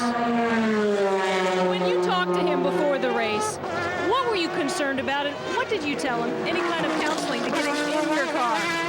Well, I was afraid Freddie would have that young, too aggressive style, and he is very quick. So we tried to slow him down a little bit because he's even quicker, I think, than he showed today. But I wanted to get some miles in him before he started running really fast. Real quick, will you have him drive for you again? Oh, we'd love to have him drive. We've always enjoyed having the Lienhards, both senior and junior, and Didier, of course. So anytime they want to drive, we can get a car ready. We'll be here. That's Kevin Doran, and they are watching their stopwatches, hoping Didier will continue. All right, thanks, Sandy. Meanwhile, the number 42, second in the GTS category, limping down into pit lane quite slowly. That's Tommy Byrne. Now, of course, remember, they had that tire come apart and took the wheel arch, the flare off, but now it looks like it may have ripped a little bit more off of the car. Let's see if this is something fixable. This is really crucial in terms of points because Tommy and Richard Millman came in here 3 points in front of Bingham in the points battle. If you win, you get 35, second gets 32. So if it would have sat in this order, there would have been a three-way tie for the lead. But if this ends up and you don't finish, that's way worse still, and they now have found a serious problem. And here we go, the leader in the SRP2 division is in. That's Terry Borchler stepping out, and it looks like Bill Rand is going to be crawling behind the wheel of this machine. Fairly routine otherwise at this stage. It's like a driver's change. I don't even think they've gone after tires. Rand, the team owner, obviously wants to get on board for a few laps in this car if he can. As you see, we want to remind you that Speed News will follow immediately when this is done. So don't worry, you'll be able to catch all the information coming from Speed News. Watching this stop, leader in the division. And here is Theys, who's going around the GTS class leader. Question is, did he get held up a little bit? And maybe a smidge. But the margin now is 3.6 seconds. 3.6 seconds with 12 laps to go. Boy, I'll tell you, this is crunch time. There is Dyson. Now he needs to get by this car very clean and maybe get that car between he and Theys. Boy, traffic is, well, we're getting the traffic we talked about. -3. That's the crew letting him know that the margin now is about 3 seconds and disappearing. Well, I'll tell you what. Does Theys get them both? That's huge. If Theys get by both those cars, and he does. Yeah, he lost a little bit of time on the entry there, but you'd rather get them and lose a bit of time than have to follow them out of the corner. But I'll tell you what, at this point, Chris Dyson can see those headlights in his mirror, so he knows this is for real. You hear Jaws music? This is absolutely. This guy right now is a predator. Didier Theys coming after him. Merciless, relentless in his pursuit right now. Coming around, it'll be 11 laps to go.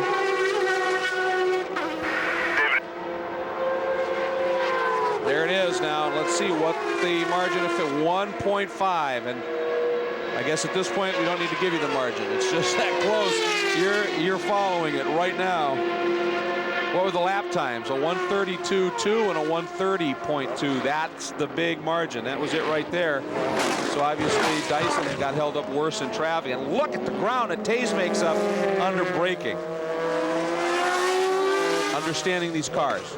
Well, it's experience. It is understanding the cars. I mean, and James Weaver, And I think he's probably right. The Dallara is a better developed car right now. So, you know, here you've got a guy who's got a lot more experience in what is a slightly better car at this stage of the game. This is big for Chris Dyson. That really helped him a lot. Oh, and Buckler, whoever's in the 66, tried to move out of the way, I think, as well, and drifted back across Theys' line a little bit.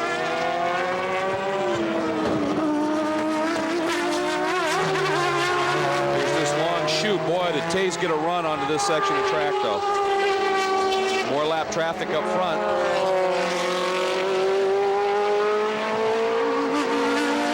Chris Dyson's doing a nice, solid job. You know, his racing line is good. He seems to be getting pretty good exit speed shots out of the corners, and that's so critical. And there is the fastest race lap, which I think happened just about 4 or 5 laps ago.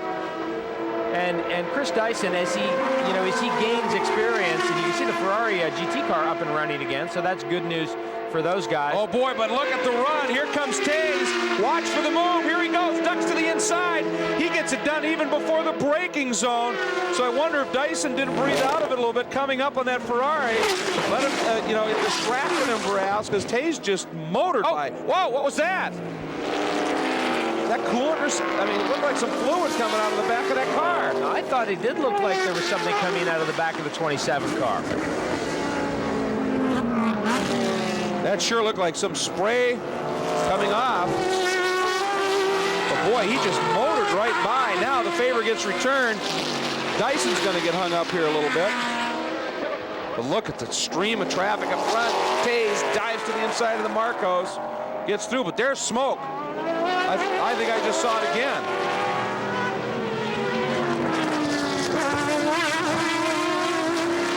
Remember, this is the package that won the 24 Hours of Daytona. So this car is a good long-distance car. And this team is absolutely one of the best in the business. But have a look here. Right rear corner. Right there. See that? Or something. Yes, it's still like... Well, it sure looks like there's something there. Now we've got 10 laps to go. Sandy, getting interesting. Motor, I think the water's coming out. You want to milk it, +2.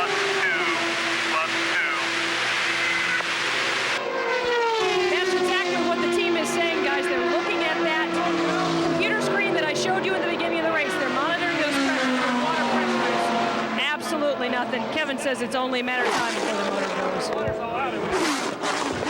It's just, did you hear him in the background even? The water's all out. They have, as you said, Sandy, there is no water pressure there. And that's everything. That's the coolant. That's what keeps it going. Well, Greg, look right there, 96 degrees. And the problem is that once it spits out all the water, there's no water to read the temperature on.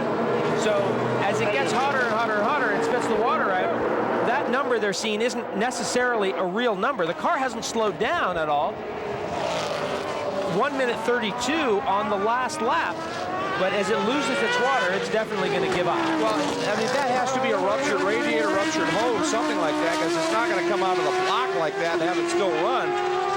So let's see. The times are going to get interesting to see if Theys is still pedaling fast enough, because you did hear him say, you're up +2, but you gotta pedal it and save it. So, well, we've got now 9 to go to get us to the end of the California 400, and Theys in trouble. Can he hang on? We're going to step away. We'll come back to bring you the finish here in Fontana.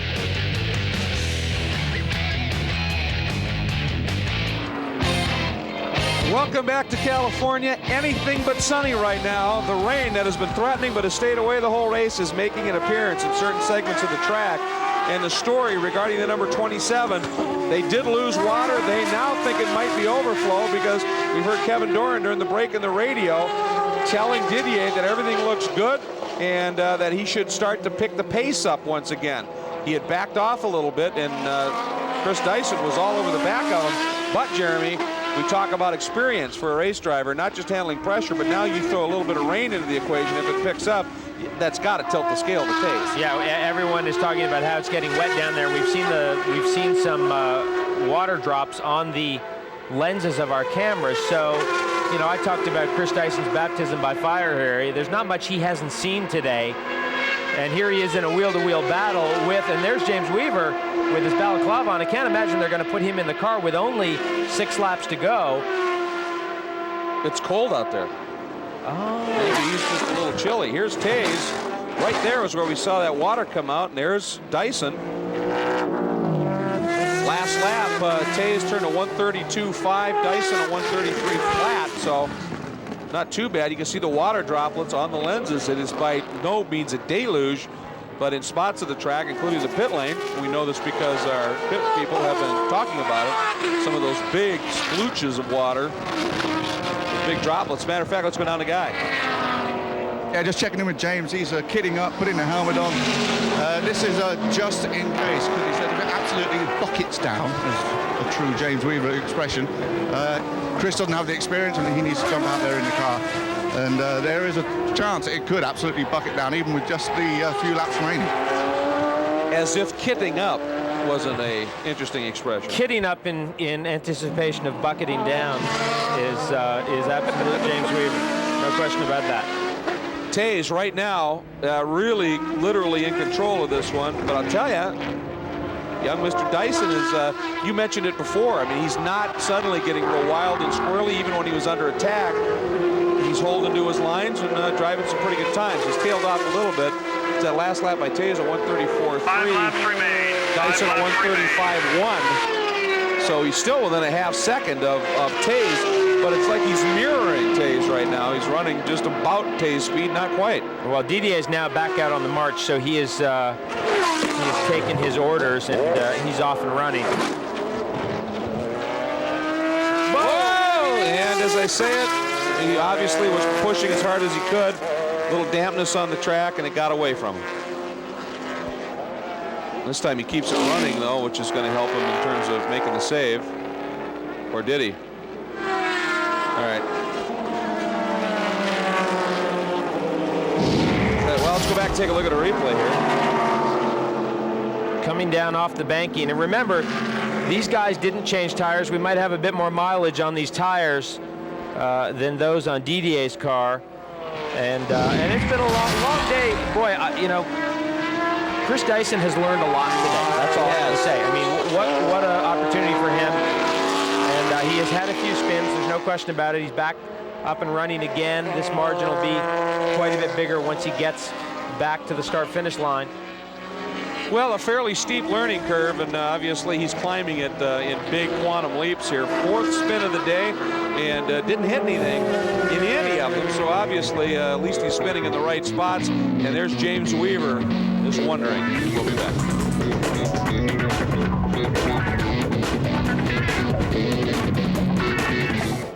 Welcome back for the final couple of laps here in the California 400. There is your race leader with the recent spin by Dyson. Didier Theys now a very healthy margin, and this was that spin by young Chris Dyson. But you know what? Not with this spin notwithstanding, if you go back to the previous spin where he lost 27 seconds and then the problems that developed for the Dallara Judd, this could have had a very, very different outcome on it here. But again, 4 spins on the day, and he was able to keep it going and get it going both times. So that's the scenario. So he sits right now in the 2nd spot. There's your overall race leader, and of course leader in the sports racing prototype division. Now we've got 5 different classes, and we're going to try and give you an idea here as we get down the last couple of laps, because when the race ends, we're going to probably have to leave you fairly quickly. We want to make sure we acknowledge the teams that have done the job in each of their respective classes. Certainly looks like at this stage anyway, Jeremy, Didier Theys and Freddie Lienhard Jr. Very impressive debut run, at least stateside for Freddie Lienhard Jr. They've earned this. Oh, there's no question about that. I mean, they've had an exceptional day, but I would say the more impressive performance in a way today has been with Crawford, with James Weaver and Chris Dyson. You know, I don't think anyone expected them to be in this to the extent that they have been in it. And what a great race it's been. I mean, it's a 400-mile race. We've got 2 cars with 2 to go on the lead lap. You know, we had a pass for the lead 5 or 6 laps ago. I mean, what a terrific race it's been. Absolutely. Now let's take you back and show you our SRP2 division leader. That's the car that is looking to notch up its 4th consecutive win. If you include the last race of last year, this is it. The number 8 Rand Racing Nissan Lola, crewed by Enrico Competizione, and behind the wheel, team owner Bill Rand, after stellar work by Terry Borchler and Ralph Kellners in the early going of this race. Rand going to bring that one home, and as I said, undefeated so far this season. They won the big season finale last year. But I'll tell you what, I think these guys know the Picchio is coming. You know, those guys had an impressive performance today. Lap time wise, they were in the game. And they had some small problems, but these guys know that car is coming. It's coming along very quickly. Here is your leader in GTS. Talk about overcoming some problems. Derek Hill now behind the wheel of the Park Place Celine, shared with Chris Bingham. This is going to give Bingham the points lead back in this category. And tell you what, they had a big incident in testing or practice on Thursday, missed the next day completely, just barely got here in time for the race, came from near dead last, and are going to secure the win, barring any unforeseen problems here in this final lap in the GTS division. And talk about consistency and knowing how to do the endurance drive. Buckler and Schramm, the 66 Racers Group Porsche, won Daytona, and are going to win here. Kevin Buckler behind the wheel now, owns the team, but is also one of the very quickest drivers in the GT division. Absolutely top flight, and he has engineered another great endurance run. No question about it. You got to feel bad for the guys in the number 33 Ferrari, because they did, in fact, have a great day going. Here's Didier Theys, 1 lap to go. And also remember the American GT, the AGT category for the big bore tube frame V8s. And this one, what a great story here. Young Paul Menard, son of John Menard, IRL IndyCar team owner, shows up here after doing a lot of oval racing in the Remax series. One road race on pavement to his credit, lots of them on ice. Shows up here in a pretty quick team and ends up perhaps getting a win at first time out. Very, very rare and special achievement. For Didier Theys, lots of wins, but I think this one's going to be pretty special to him. Just that they overcame an awful lot.